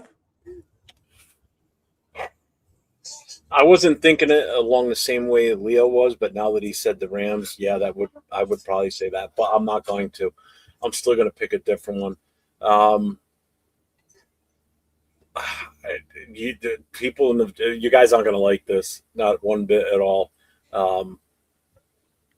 But including free agency, draft, healing from injury, I think the Chiefs are right back at it again. Oh, yeah, that's another one. Especially adding Kane. I mean, they ended up with 2 first-round picks. Okay, ended up with 2 first-round picks. Yeah. They not only do that, but they bring in Kenneth Walker Jr. from the Seahawks. So now they've got a legit threat at running back that they haven't had. Okay, they've gained a couple. They've gained an offensive line now. Their defense is going to be better. And Mahomes is way ahead of schedule. I know people are like, oh, we won't be seeing Mahomes when we play him. Yeah, we will. The season. You're going to see Mahomes. He's already going to be reporting to OTAs and minicamps and all that shit. He's already practicing. He's going to be, trust me, he's going to be ready to go week 1. I guarantee it. So he's going to be in full form by the time we play them. So I think the Chiefs are going to be right back in it again. Patriots are not going to, I honestly think that the Chiefs are going to be. That's right, and they did. I think. I don't know. They added Trent. I still got to go with KC for the AFC this year. I think they improved big time. I would have said Cleveland improved, to be honest with you, if they had a legit offensive line and a legit make up their mind at quarterback, because they grabbed 2 wide receivers back to back, top wide receivers. You know, if they had a true quarterback and somebody that can, line that can protect him with those 2 guys, and then you had Garrett on defense still, finally you get an offense that could put some points on the board to give him that cushion. Now he goes to the Rams, and now he's definitely got that. Lights out, baby. When you guys look at, they just think Ty Simpson's going to win a Super Bowl before Mendoza. I said it in Leo's. Oh my gosh. Hey, no different than David Carr. David Carr won Super Bowl as a backup. Still gets the ring. Still gets the ring. And that's where I looked at it, right? And that's why when you guys said Myles Garrett, was definitely a big-time move for them. But they drafted Ty Simpson in the first, right? Yeah, for their future quarterback. Yeah, where they're drafting their future quarterback. Now, like, their window is very small. Yeah, the Rams' window is definitely this year. There's no elite team players on our team. Who's elite on our team? Who's elite? Seriously. Sorry, Will. I saw that, and the minute I saw Jeff's reaction, I knew what he was talking about. Who's elite on the Raiders right now? Seriously. Who? Tyler Lindenbaugh? Yes. He was with Baltimore. We don't know what he's going to be like. No, but he is an elite center. He is the top center. What he did, he's doing now. I'm saying about Brock Bowers. Dixon said Brock Bowers. Brock Bowers had his good rookie year. He was injured last year, on and off. Still, got to put years before you consider elite. Sorry, you got to put continuous years. You can't just have one great year and then drop off the face of the earth, basically. You can if you don't have a quarterback that can't get you the ball. Other teams have had lack of quarterback, still had produced. A tight end? Who? Any position. Who? Just pick some. Just go through the season. Said other teams. Who? Look, as far as what? Like elite players? Look, Barry Sanders was still an elite, and he had a shitty ass. He got the ball in his hand. They handed it off to him. That's different. But still, what wide receiver has been elite without a quarterback or tight end? You said there's others. Oh, Oh, what's his name? How about McBride down in Arizona last year? What the fuck did they have? Who? Wasn't McBride the tight end in Arizona? He's elite. He was a rookie last year. He's had 1 year. He's elite though. But yeah, Brock Bowers only had 1 year as a good wide. See what I'm saying? You wouldn't, but you're giving it to McBride.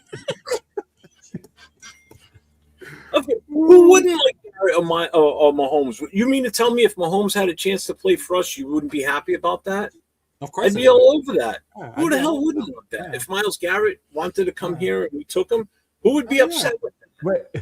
There's elite players in this league for a reason. That would be like getting mad that we got Devontae because he was a Packer and we didn't draft him. Like, that makes no sense. Bro, if Myles Garrett came to the Raiders tomorrow, I would be buying that fucking jersey. Bro, I would too, and I don't normally do that.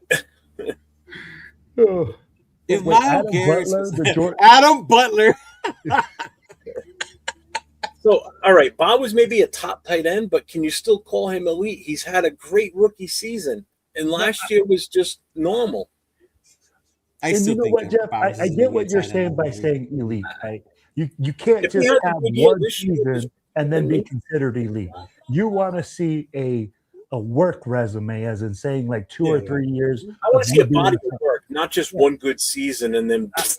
No, and to that point, you're right. A lot of people use that word based off of one season, and you're right. And that's not right. That's stupid. Yeah. Now, let me ask you this, Jeff, though. When you're looking at the body of work, right, and you see that the young man dominated in college, and then now he dominates in the NFL, do you still consider that body of work, or are you still questioning that? Because, I mean, like, you're going through the process. If you only play 1 year in the NFL and you dominate at that level, that's your body of work. So would you then not consider that player elite? I want to see. All right, let me rephrase it. I want to see consistent body of work, not a great rookie year and then have issues last year. Obviously, the injuries, so his numbers fell off. Let's see what happens this year. He comes back 100% healthy. If he has extremely close to what he had numbers his rookie year, then okay, then I would definitely put it. I'm not saying he's not a great tight end. He's a great tight end. He's one of the top ones in the entire league right now. I still think, like Leo said, the elite word gets used too much. Myles Garrett's elite. Mahomes is elite. You know, they've done and excelled at their position. Mahomes has won Super Bowls. Myles Garrett hasn't won Super Bowls, but he still performs at an elite level. Oh, he's just different. Team. Okay. Aaron Donald for years was on a shitty Rams team. And he was performing at an elite level as bad as the team was around him. And then they got really good and they went all in. And he had a phenomenal season that year. And they win the Super Bowl. It's shit like that. Another one goes to another team and just explodes, goes for 2,000 yards rushing. He was always an elite running back on a shitty-ass team. And that's Saquon Barkley with the Giants. He had a crappy team around him. He still was extremely consistent year in and year out. Goes to Philly, blows it up, goes over 2,000 yards, and guess what? They win a Super Bowl. Yeah. I want to see that consistent playing level all the way across, not just one good year, then an off year, and then a so-so year, then another so-so year. That's not elite.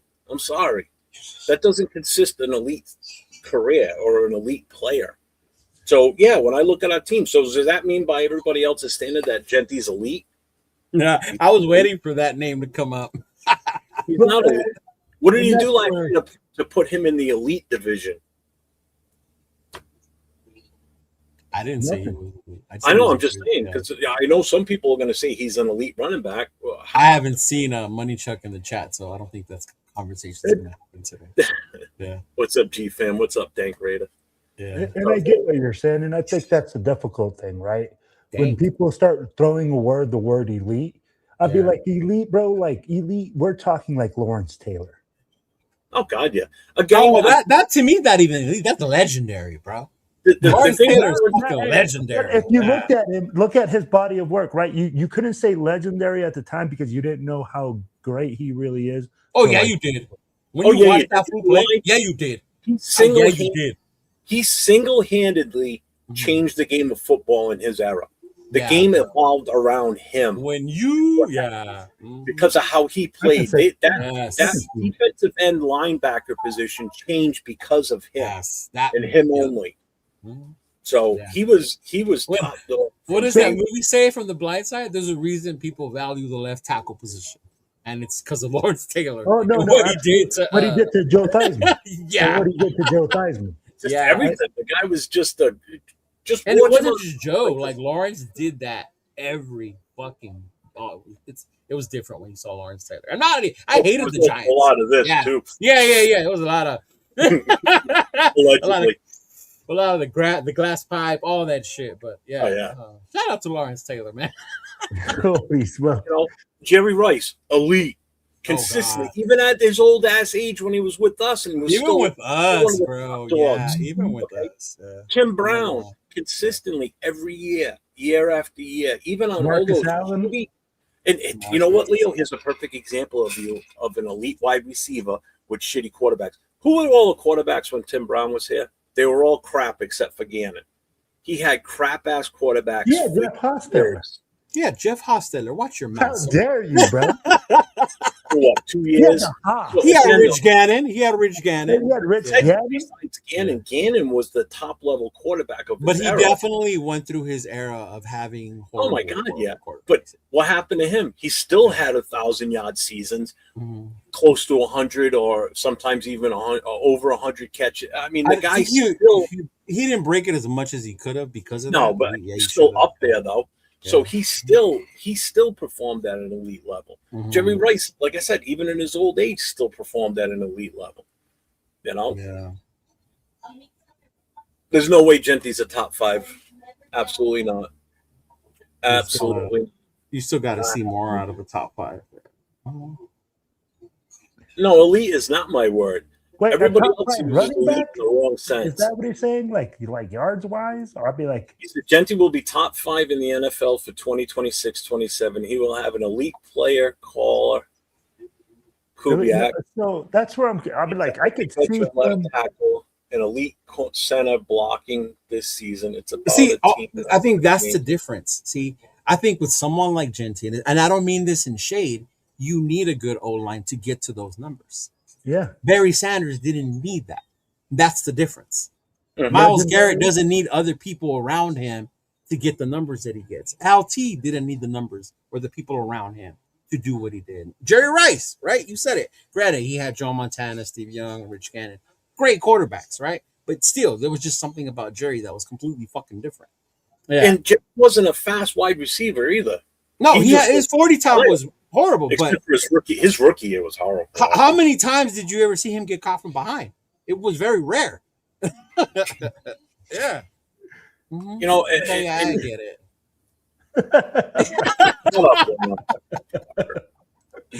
Any week later. Oh man. Yeah. Dixon Fighter says he did it with fucking Minshew. Yeah, to me, Bowers is different, but I get what Jeff is saying. You need to see it more consistently and more often. Again, I think I said this yesterday. I give a lot of what happened last year a wash because of how horrible shit was when Carroll and Kelly and them were here.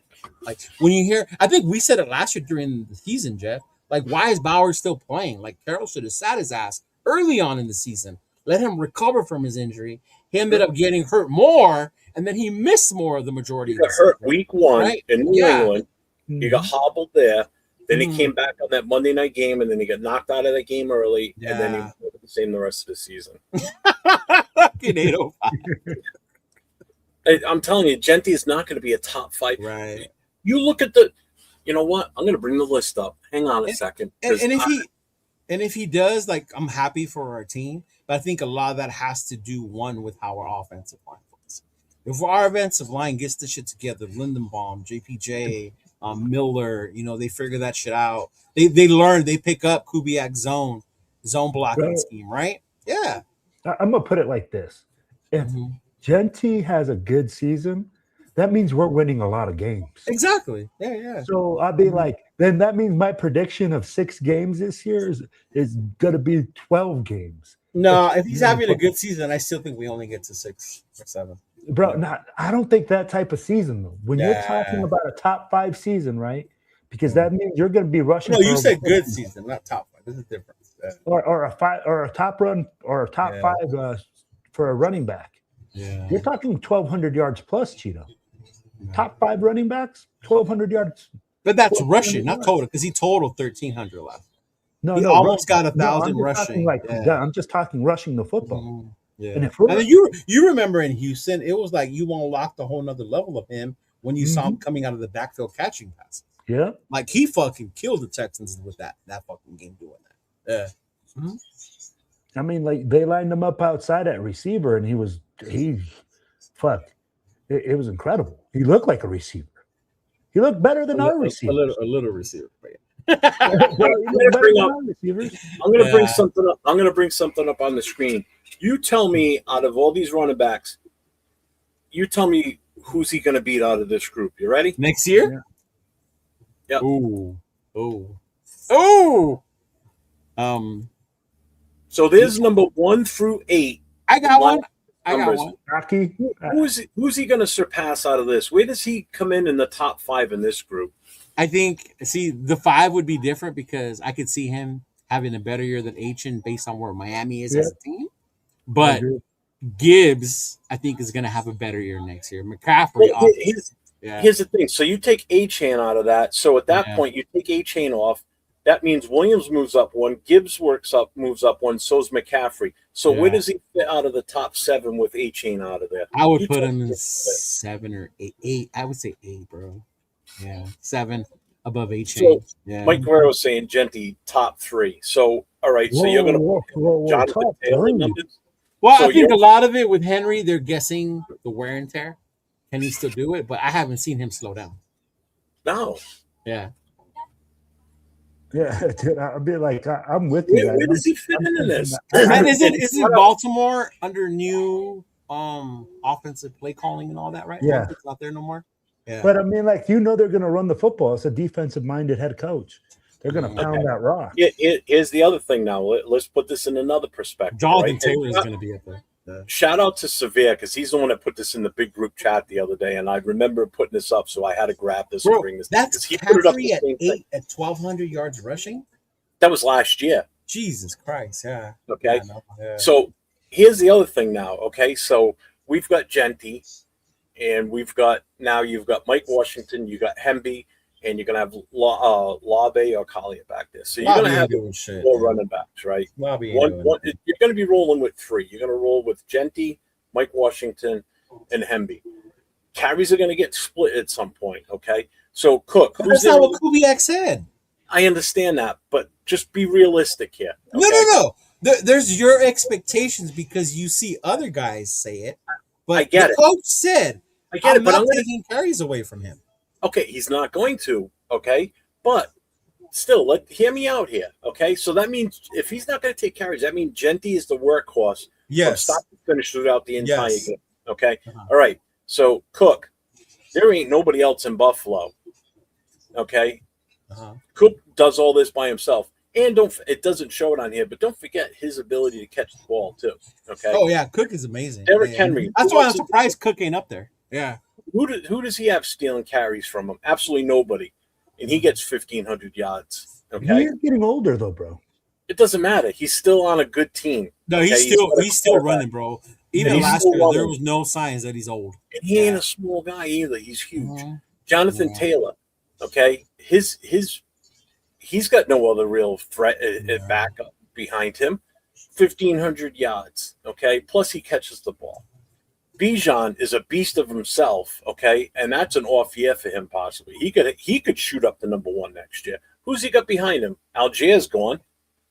What's he got? Nothing. Bijan's still Bijan. Yeah. Mm-hmm. Williams in the Rams. Who's behind Williams at the Rams? Anybody? The dude out of Michigan. The kid out of Michigan. Mm-hmm. Who? The one that was the running back when they won the national title. Monunga? No. Blake Corum. Jameer Gibbs, another guy. Yeah, he's only got 1,200 yards rushing, but what's he do for receiving? It's ridiculous. And Gibbs shares the load with what's his face? With the other running back. Gibbs is one that shares the load. Yeah, with Montgomery. Yeah. Montgomery's in Houston now. Yeah, now. Okay. McCaffrey, we all know what McCaffrey is, Who's he got for a backup? He's got Robinson that came over from Washington last year. Yeah. Okay, McCaffrey is a receiving beast out of the backfield. McCaffrey does not come out of the game unless he's hurt. Okay. Yeah, Blake He gets hurt a lot. So, Genty, second-year guy. Okay, none of these guys have less than the youngest guy on this list is Bijan. Correct. Bijan's been in the league for a couple years already. Gibbs had 243 carries, and he got 1,200 yards. A-Chain had 238. That's like fucking 60, 70 less than the top guys, and maybe like 200 yards less. That's crazy, Look man. at McCaffrey with 311, only 1,200 yards. He had a 3-point whatever that is. It might be it was a bad year for their O-line this year. Yeah. All right. So now you take Genty, who's yes, he's going to be the workhorse, so they say. You still don't know how good Washington or Hemby's going to fit into this to where they will eventually probably start stealing carries from him. And that's my problem when you guys argue that. You don't know that until you see it. You're assuming it, thinking that Genty can't handle it. Do you think that he's going to do any better than any of these guys? I'm not saying that. All I'm saying is I heard what the coach said. The coach said, yeah. But how can you say that he's going to be top 5 based on this? Oh, I never said that. Based on this list, I told you I would still put what's his name up there, from Buffalo, before I fucking put Genty up there to replace A-Chain. So think about it. So Buffalo still a contending team with a killer quarterback. Right, Dennis. He might. Yeah. Mm-hmm. Henry still a killer running back with a quarterback that and an offensive line. Yeah, granted they lost the center, whatever. They'll make up for that. Jonathan Taylor, another guy that's in a league of his own on a good team. Bijan on a so-so team, but he's got a lot of weapons around him too. So they're going to be able to kill the clock and shit like that. So he's still going to have a good year. Williams, we already talked enough about the Rams, so you know how good he's going to be for them. Yeah. He's going to be key towards the ends of games for fucking just killing. And you know who else is missing on that list? K9, Kenneth Walker. Yeah. Yeah. I was like, "Where's Kenneth Walker?" Yeah. I get that, Dixon. I know the offensive line was horrible last year, but we still don't know how good it's really going to be. When you see the list like this, top 5 is like, dude, you're having an amazing fucking season. Yeah. So that means you're expecting him. So even at top 5, he's going to have 1,300 yards rushing alone. Just rushing before anything else. Yeah. So you honestly think he's going to hit 1,300 yards? I hope so. If he does, that's great. So. Like Will said. Like Will said, that would be good. That means we're doing something good. Yeah. But you know damn well if we're getting our ass whooped and we need to put points on the board fast, we ain't going to be running the ball. Yeah, and I think what's his name said it earlier that there were some games where Genty only had like 6 carries. And I think those are the games we were getting our asses kicked. You couldn't give him the ball at that point anymore. Yeah. Because the Houston game we were in it, he got a lot of touches. The Bears game, one of my favorite fucking games of Genty's last year. Yeah. I see one dance. Oh man. Yeah, it's I get what you say. And I've heard 805 say this too. It's like everybody talks about how bad the offensive line was and everything last year. Yes, I'm not taking away from that. Trust me, offensive line was putrid. Yeah. But why is nobody giving any blame to him either as the running back? You still... And I think you don't want to because he's a rookie. And if you go back to the War Room's film... Doesn't matter. You're the number 6 overall pick. Yeah. You're for a reason at that spot. You still should be able to make plays no matter how bad your offensive line is. I remember 805 where and the pointing out offensive line the clicked holes. and he had a great game. But where Genty didn't go to the right hole, he didn't run to the right spot. You see it. Instead of breaking the run, he looked for contact instead of going outside or something like that. Yeah, like he didn't see the vision. You know, we might have seen it, but again, we're sitting backwards and it's different. You know, but running backs still make plays even though they're on a horrible team with shitty offensive line. So why does Genty get a free pass? You're the number 6 overall pick. So Jeremiah Love this year, right? Oh, he's going to have the number 4 overall. Okay, number 4 overall. If he doesn't have a better year than what Genti had last year. I don't even know what their offensive line looks like in Arizona because we care less about Arizona. But is he going to get the same respect that Genti did? Like, oh, well, the offensive line was bad. Well, still, don't you expect him to be that number 4 overall pick, be worth your value? Yeah, I can already see Jeremiah just being Jeremiah, playing on his ability alone. Like, but that just tells me right there that he's a better running back than Genti, if that's the case. I said that before. Remember, Nathan said I was crazy. I was just being a homer because I'm a Notre Dame fan. I mean, from what I've seen, I mean, I watch Notre Dame more than all the other teams just because I just the nostalgic issue of Notre Dame. I think Jeremiah Love's a hell of a lot better running back than Genti. And if they pay him the same draft, I would take Jeremiah Love over him any day of the week and twice on Sunday. Yeah. Because I think he's that much better. He played against tougher competition, and I think he proved himself more than Genti did. Sorry. Yeah, that top when you put the numbers up like that, when you say top 5, you're like, ooh, that's some big numbers. Yeah. That's tough. Yeah. Yeah. Uh-huh. No, but you're right. I mean, I think as fans, you get enamored by that. I mean, the perfect player to describe how you can get enamored over a player and not his performance and what you've seen on the field is Aiden O'Connell. Yeah. The amount of love and thing that people have for this kid. And he continues to just show what he's shown, right? And I've told you before, he doesn't have the chance. When he had the chance, he's gotten injured. That means you're not durable. I agree, Tanner. You know? So you know what it is? We do that to players sometimes. We just enamor them because the Raiders is their name. And I think what for sure, Tanner. Yeah, you can't base it off year 1 or 2 alone. Yeah. And I think, like, what Scream's saying there, he goes, all right, I get it. You don't like Crosby, you don't like Bowers. You know what it is? People want to see us come on here and say, oh, he's great. He's like, I'm hitting you like it is. I'm telling you like it is. It's like, I just don't see what other people see. If we all came up here and agreed on every single thing, how goddamn boring would that be? I've got my opinion on certain players. Leo's got his. Roll's got his. Everybody has their own opinions. If it was that kind of show, Jeff, we would have been up here last year saying how great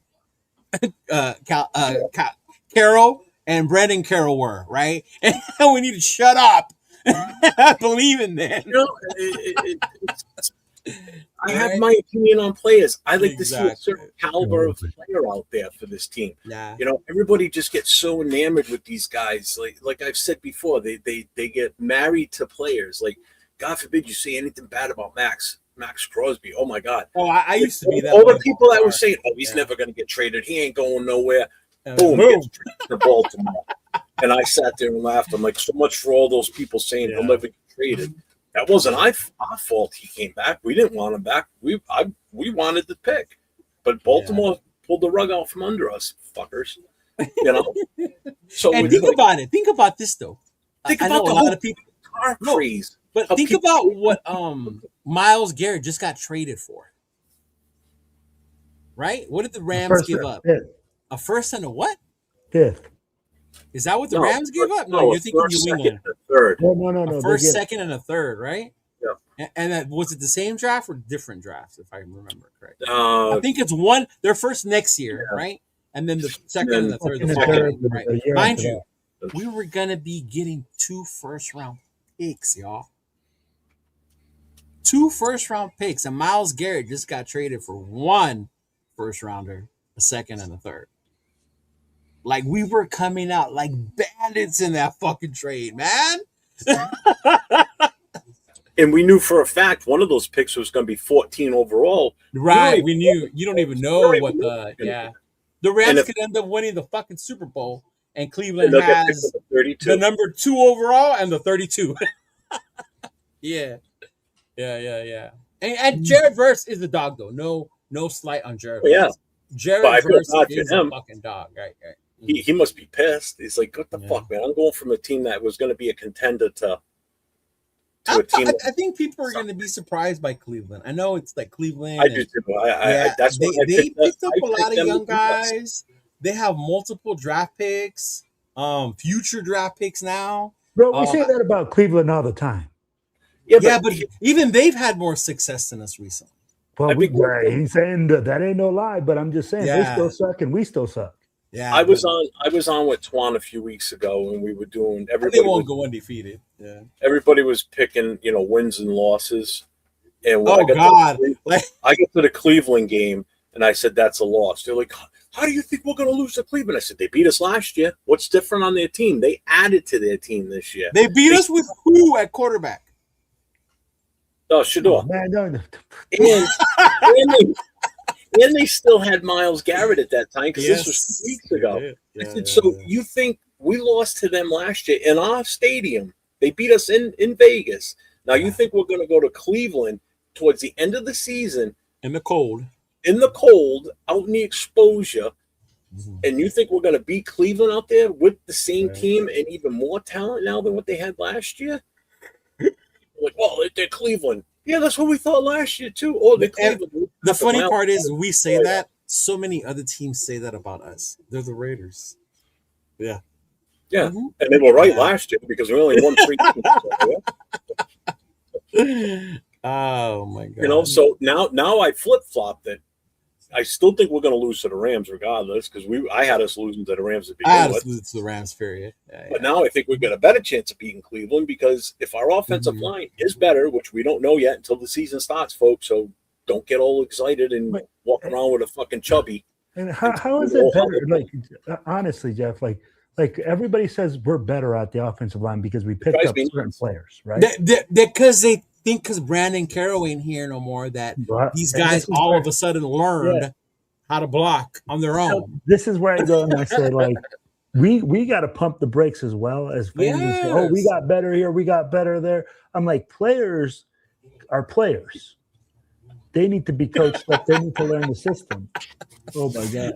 I saw that all over the internet today, Dixon. Thanks, Dixon. $1.99.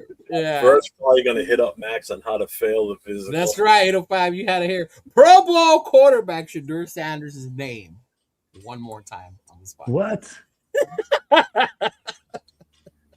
Jesus, bro. Already has more Pro Bowls than Aiden O'Connell.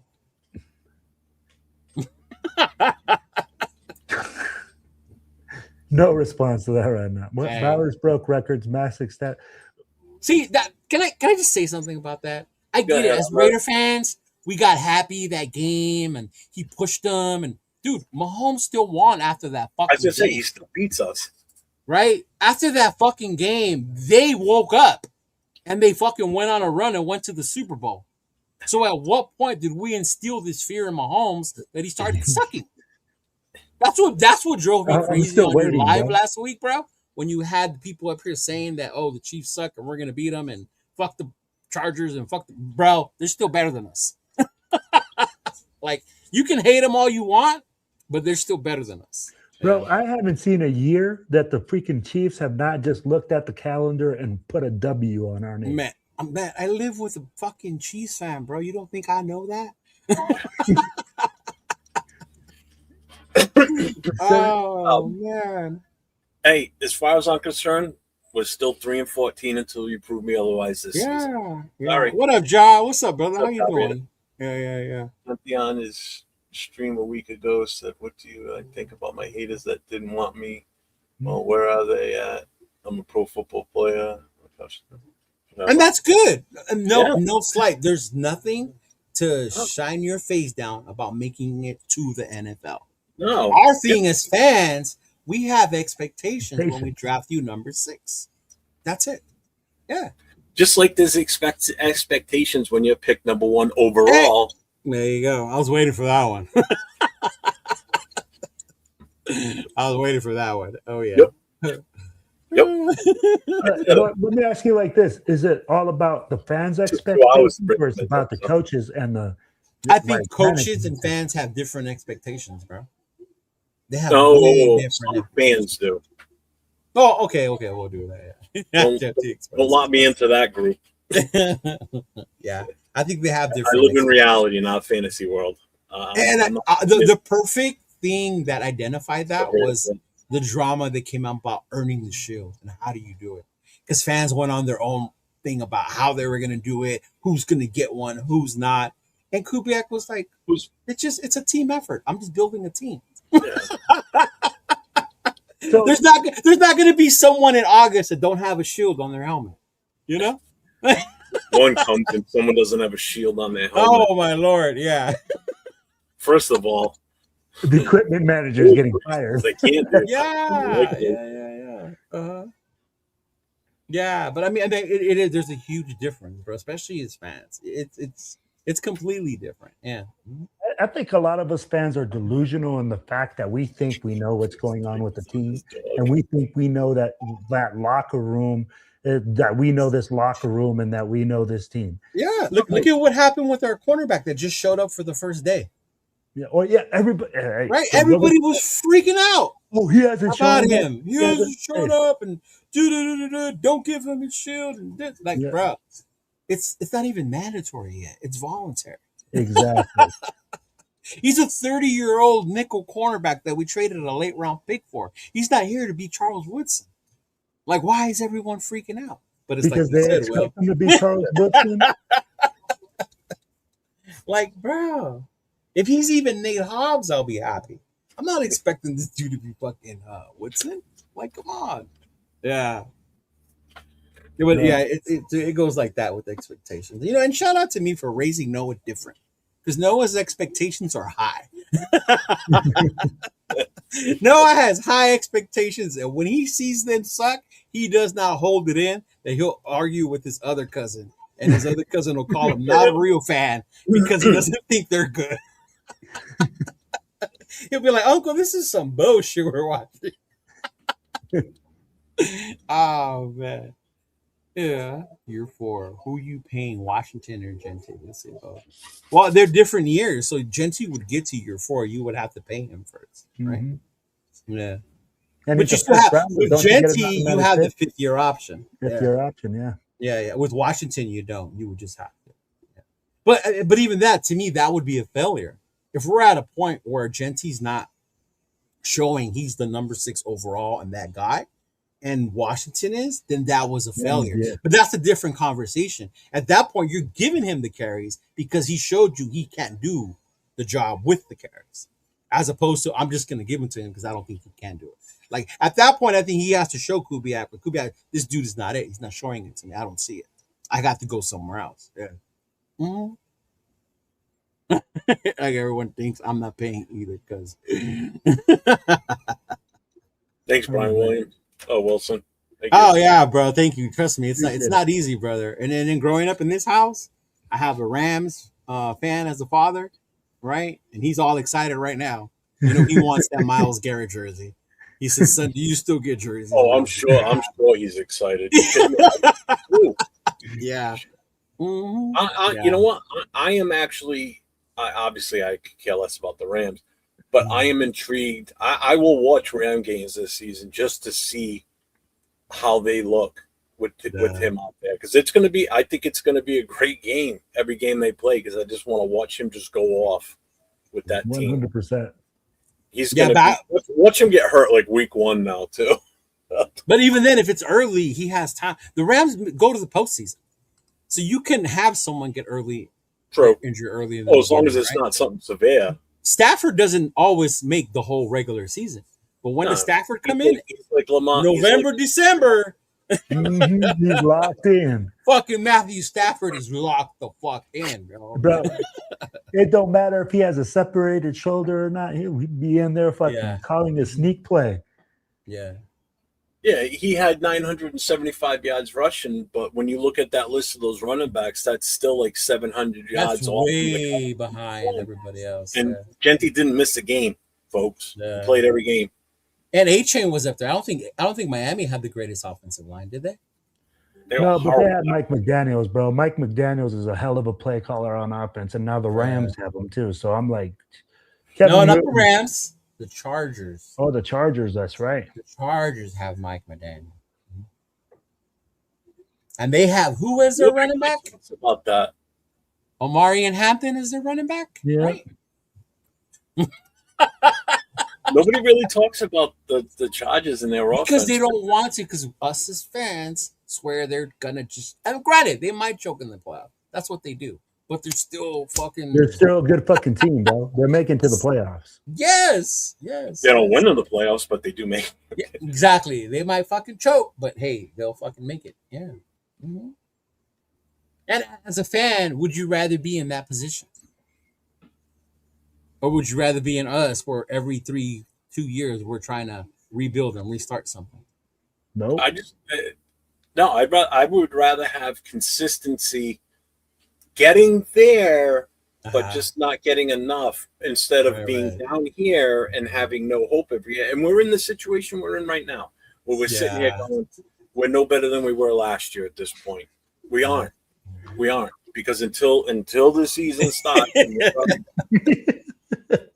that is factual right there as well. And it's funny because I watched the Raider Squad show and they highlighted the AFC West, and that was exactly what they said. Nobody talks about them, but they're fucking good, but we just don't talk about them. What's up, Damon? Yeah. What's up, Lucky? Yeah. What up, Lucky? What's going on, brother? Yeah. Mm-hmm. Yeah. Because they were talking about Mike McDaniel. That's one of my faults, I guess, when I'm on these shows, when I do these shows, is I've been a fan for a long fucking time, and I've had my bubble bursted many, many times. Yeah. We look great this offseason. We did a lot of this. We brought in all these guys, and on paper we look phenomenal going into this season. But I am falling victim of the hype this year. On Madden, we might be good on Madden, right? We might be a good team on Madden. You know, but hey, there's one big thing. Don't start that shit. Here's the biggest. GMs. Here's the biggest factor in all of this that's going on right now with this team. We've got a first-time rookie head coach. You have no idea how he's going to be in the season, how he's going to handle the pressure. You have no clue. And if anybody's just saying, "Oh, he'll be fine," you're full of shit. Okay, because you don't know unless you got a guy. No, we hope he's going to be. Bro, and I'm You've got a brand new offensive coordinator that's never been an offensive coordinator before. Yeah. You've got a defensive coordinator first time that's never been a defensive coordinator before. Right. You've got an influx of brand new free agents that came in here. That's right, Damon. A stable of rookie players that just got drafted that are coming in here. You have no idea how these guys are going to gel and mix with this, everything going on. There is so much going on with this team this season that everybody just takes for granted because we've got all these new shiny toys and new coaches, and everything's going to be, we're going to hum like a fucking fine-tuned piano. Well, folks, don't get upset if you hit one of the keys and it goes pink instead of the sound you want to hear. So it's a lot of firsts, a lot of free agents, and a lot of hope to have it all mesh in the first year. But hey, New England did it last year, Jeff. Why can't we? They had an experienced head coach, though, too. Don't forget. They had a guy that had been a head coach many times, had been with them. He had the support of the owners. They knew what they were getting with him. We don't know what we're getting with Kubiak. Yeah, it's great right now. I think me and you wanted Vrabel more than Carroll, right? Before they did all the fucking hiring bullshit. Yeah. That's that season, the last game of the season. I remember being at the bar, and I was still holding out hope that we were going to get Vrabel. Our game, the Patriots played at 1:00. Our game didn't start till 4:25, and the Patriots game ended. They lost, and one of my club members came over to me and says, "Hey, the Pats just fired Jared Mayo." I said, "Well, there goes Vrabel." Yeah, once they fired Mayo, it was like, he's going to New England as the head coach. That's who they're going to hire. We have no shot at getting him now. And sure as shit, 2 weeks later they hire not 2 weeks later, but once they get hired, they fucking hired him. So it's like, all right, you missed it, Ja. AJ Brown, he's over there because he's back with Daddy and his stepmom. That's why he's happy. Having a baby. I'm not negative. Do you understand the difference between negative and just trying to keep it real? Okay, negative would be, I hate this team. This team sucks. That guy's a horrible player. Mark needs to sell the team. That's being fucking negative. That's being negative. That's being negative. Like, Will, I fucking hate you. I don't want to do shows with you. That's negative. When I sit there and say, we need to be patient. Don't put the cart before the horse. Don't think we're going to the playoffs right away. Let the season develop. Let these players get together and see what they put out on the field. I'm just saying, you can have hope and want to see us do good. Yes, of course I do. I don't want to see us do bad. Right. But I'm just trying to keep it real. Like keep your expectations low, so when they do shoot through the roof this season, hopefully, you're all going to be like, wow, I wasn't expecting that. Instead of sitting there going, I told you so, when they suck, and go, what the fuck? I thought mind you, the same people calling you negative and saying all Yes. that were the same ones who told us we were wild for not believing in Tyree Wilson. Yeah. Yeah. And where is Tyree Wilson at now, Jeff? Let me see. New Orleans. And they didn't pick up his 5th-year option. So Right. what's But that? hey, we were just being negative, not realistic about 100%. what you don't see in a player on the field, regardless if they wear this or not. Yeah. So just remember, when you put the expectations so high that they're going to go to the playoffs and they don't make it, and you get pissed at the team, don't get mad at the team, because the team wasn't expecting to make the playoffs. You said we were going to make the playoffs. You yourselves, the fans, it's you guys that are putting that expectation on the team, not the team. Kubiak hasn't said that at all this year. Carroll did last year, but Kubiak has not said that at all. Yeah. Yeah. Mm-hmm. Yeah. Don't make me go on another way. I did that a few weeks ago. And yeah. Uh-huh. All of a sudden, he didn't say something about Tyree Wilson. Okay. That's the game we're going to play. It's 11. I don't disagree with it, and I don't agree with it. So it is what it is. I got us at 5 wins now. I had us at 4 until Miles Garrett got traded from Cleveland. Now I think Cleveland. Yeah. God forbid we're fans of the sport and not just of the team. You know? God forbid. Yeah. I like how did you do your mustache Raider colors on purpose? That's an excellent fucking question. Yeah. I've done streets with you for a couple years now. That never came to my mind, Jeffrey. Yes, that's a question in the chat. Did the guy put his mustache Raider colors on purpose? Who said that? Right there, Brian Wilson. No, I'm just old, dude. It's gray hair. It's legit gray hair. Yeah. If I let all this grow in, this is all gray hair, man.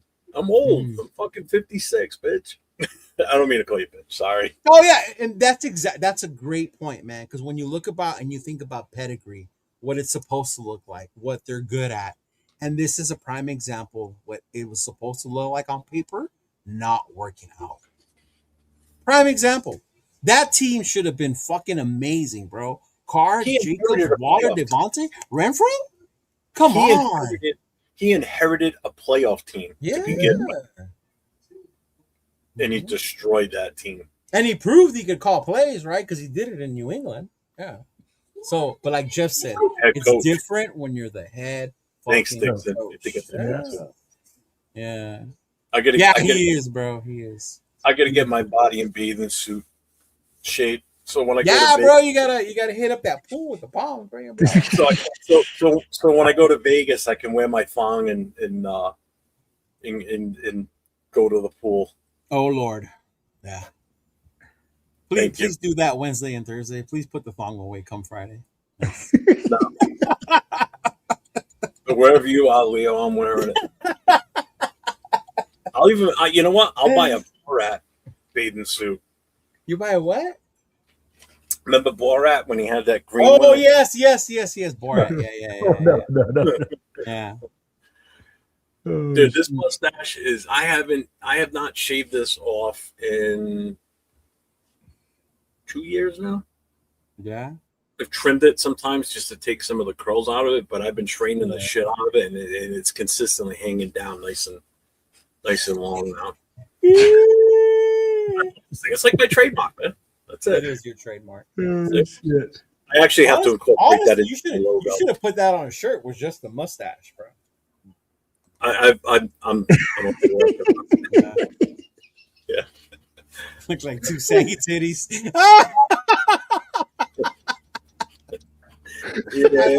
I love our chat sometimes. Oh Lord. Oh my gosh, bro. That is fucking hilarious, man. Oh. Hey, don't forget anybody that's coming to New England for the Raiders game. We're doing the party at Fenway Park Saturday night. Yes. locked it in today. Yeah, so if you see any information about why leave Providence, you don't have to leave Providence. That's why. Because you get to go to a party, fucking Fenway Park. That's why. Yeah. Mhm. Exactly. Yeah. I'm trying. I'm waiting to hear back from Fenway Park themselves. I'm trying to set up to do a big ass group tour of Fenway Park about 2 hours before the event Saturday, so everybody will already be in Boston. We'll do the tour of Fenway Park, and then walk down the street, and we'll be right back inside the ballpark at that location called Game On. And you have access to the batting cage of the visiting team, where you can go down there and you can do batting practice too. Actually, in a Major League Baseball park, it's the actual batting cage that the visiting teams use. So it's pretty cool. That's pretty dope. That's dope. It'll be fun. If I wasn't going to New York, I definitely would have went to that one. Fuck the Yankees and go Red Sox. Yo, hey fellas, before we go though, I wanted to bring this up here. Cheeto, What's up, our man? brother, is doing a backpack drive. Yes, sir. I am. Hey, you know what, man? I wanted to bring it up. Guys, if you guys have the ability to, please donate to Cheeto's backpack drive. He's doing it for the Boys and Girls Club. And Yes, he's sir. handing out backpacks to kids that don't have the opportunity or don't have the funds to get school equipment. We all know how it is being that kid, man, that can't get all the stuff. Like, so help out a kid, man. He's doing donations. He has an Amazon thing. I know that he's put it in a couple of chats and people have now started working towards it. And we appreciate all of you. Raquel, I saw Henry has donated towards it. And I hope more people do. I know that Jeff and I have as well. Yes, sir. Guys, if you guys have the ability to, please help out our brother Cheeto and put a kid or a smile on a kid's face. He has an Amazon thing where I don't know if Cheeto can put in the link here. I'm doing that right now. Yeah. Yeah. I'm like, he has an Amazon thing where they can get school supplies. Mm-hmm. Please, man, if you guys can help a brother out, send it over to him. I'm like, we'd love for you guys to participate. Cynthia IE will be doing one later. So will I think Jim Brown and family down there in Texas. So we'll be bringing all those up. But Cheeto, let them know, man, how you get involved and how do you do it.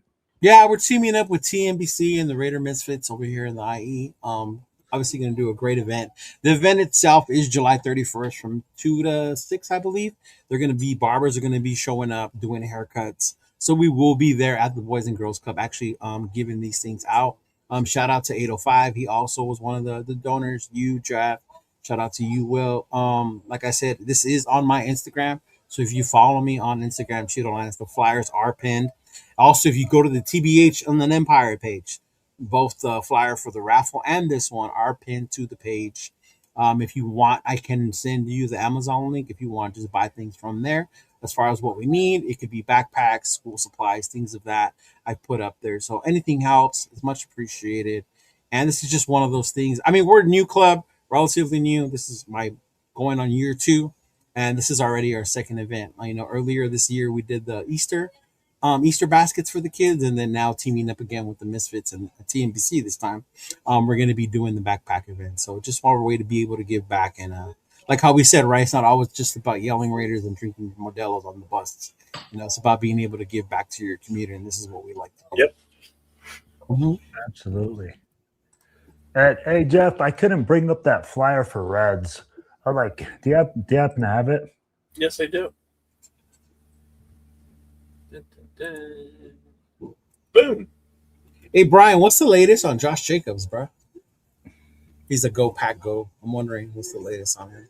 Thank you, brother. So, this year, the Raiders are going to New York to play the Jets. So, Saturday night, we will have a pregame party at Red's Restaurant in New Jersey. Starting from 6 o'clock until they close, or whenever you want to go. You don't have to stay there till 2 if you want, but they are open till 2 a.m. We have the entire first floor of the facility. So we have the entire main bar area and all the dining area. Nice. And the outside patio too. Upstairs, there's going to be a Halloween party going on that night also, so we'll be able to intermingle with whoever's there. Everybody's on their own as far as food and drink. We will have raffle items there. And as announced earlier tonight by Israel when he was in here, he is donating 2 game tickets to the Raiders Jets that we will raffle off that night. So some lucky person that's going to be there will win 2 games to the Raiders and Jets game. And that will be me.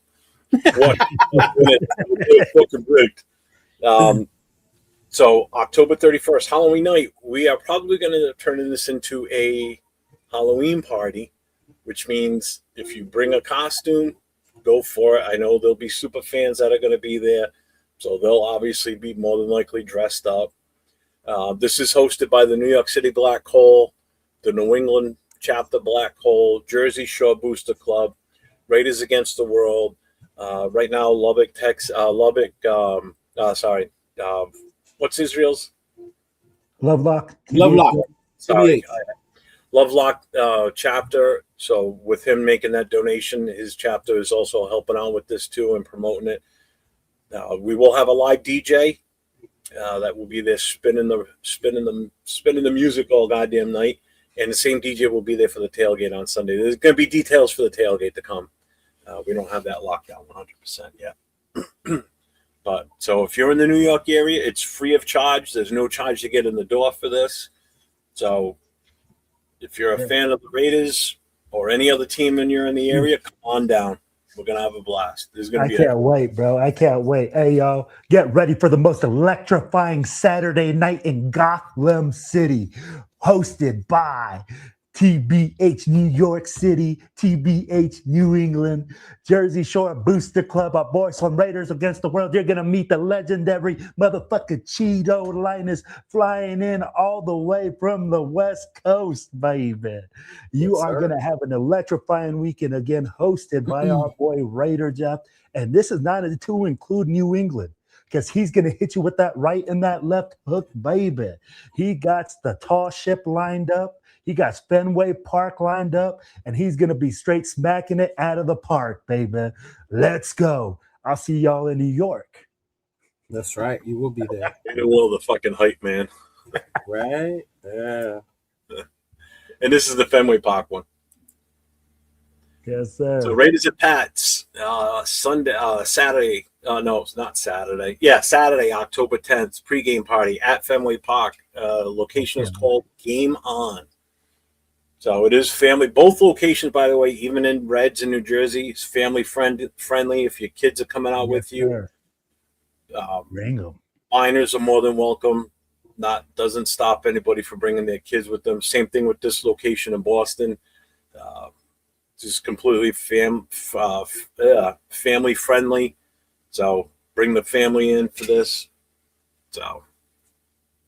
I heard he got released and the team might keep him. Okay. All right.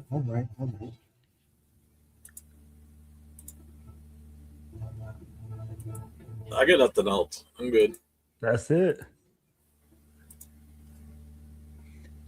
Well, shoot. Until next time, guys, we appreciate y'all listening in. Please make sure that you like, share, and subscribe. Hit up my boy Cheeto Linus's page. Hit up my boy 401 Raider Jeff, and I'm your boy Raider Will with the Silver and Black Radio Podcast. My boys will be on what shows for this week? I think that's it this week. Mm-hmm. That's it this week. I'll be on Friday night with my no huddle, especially now. Hey, you're not going out with Nathan on Thursday? I don't know. I haven't talked to him yet about it. No, because I know the Golden Knights are playing again. So yeah, I don't know how that's gonna go. Yeah, they're playing right now, aren't they? Yeah. Yeah. What's the score? I don't know. I don't watch hockey. Yeah. Yeah. So if they're playing tonight, then that means they're playing Thursday. Yeah, probably not. That's what I was saying, because they're probably going to play on Thursday, right? We'll be on Thursday night. I will be on Friday night with the no huddle, where I cover all NFL teams, not just Raiders. Especially with the news that just broke this past 24 hours with all these different players and trades and shit and signings. And Saturday night, I will not be on Saturday night because I have a prior engagement. I got a retirement party for one of my firefighter brothers that's retiring finally. Oh, man. Oh, fuck. Salute to him, man. But Ghostbusters. hey guys, I'll be on Thursday night, and I'll have my boys 4Dub on as my special guest. Then on Friday, we're gonna release another Or show. Dub the rapper? 4Dub the group, the Raider group. The ones that sing. Yeah. Yeah, that's what I said, fool. Yeah. Oh, I thought you said the rapper. No, Yeah, the the ones that rapper. the rappers, the ones that sing, yeah. Mhm. Yeah. So I have Wasn't 4Dub he on. in Rosarito last year? Yes. Yeah, I know who he is. Hell, cool ass dude, bro. Yeah. Salif and Mystic. There you go. Yeah. Yep. So we'll have Ben both on Thursday, and then on Friday, I'm going to release a new show of the Vinny and Will Show, where we cover international football with people from all over Europe, all over the world playing American football. I'm doing the Vinny and Will Show, man. We started a new show, just basically where we cover international football. I got all the guys that I've coached internationally. When you doing this one? We drop them on Friday. Yeah. Nice. Oh, you pre-record it? Yeah, we pre-record it. We record with the guys, and I mean, like, we bring you guys what it takes to play international football, to coach internationally, if you guys have all those aspirations. So, until next week, guys, we appreciate it. Hey, wait a minute, real quick. We all know right now that Nate is extremely happy right now. The Vegas Knights won 5-4. Oh, he's fucking livid. Yeah. And I think they played in Carolina, too. He's fucking probably opening a Coors Light as we speak. Wait, was this game? Where was this game? It was in Carolina, right? Yeah. So they beat them they beat them on the road. That's awesome. That's crazy because they were talking about how tough Carolina was, and when they have a lead on you, they don't let you come back. Well, here's the thing. Carolina was up 2-1 at the end of the first, and then Vegas scored 2 goals in the second. Carolina scored 1, so now they're tied. And then in the third, Vegas scored 2 goals. Carolina scored 1. Yeah. Yeah. So much for that one. Yes, sir. Yeah, Nathan won't be here on Thursday, though. Yeah, no, definitely not. Yeah. So, hey, guys, we appreciate you guys listening in. Make sure that you guys tune in next week, as we'll be bringing you guys a new episode and new information of everything going on. And again, please support our boy Cheeto Linus as he takes on this backpack adventure, and help him help out other kids and everybody in his community. We appreciate y'all. Have a great night. Salute. Stay safe. Go Raiders.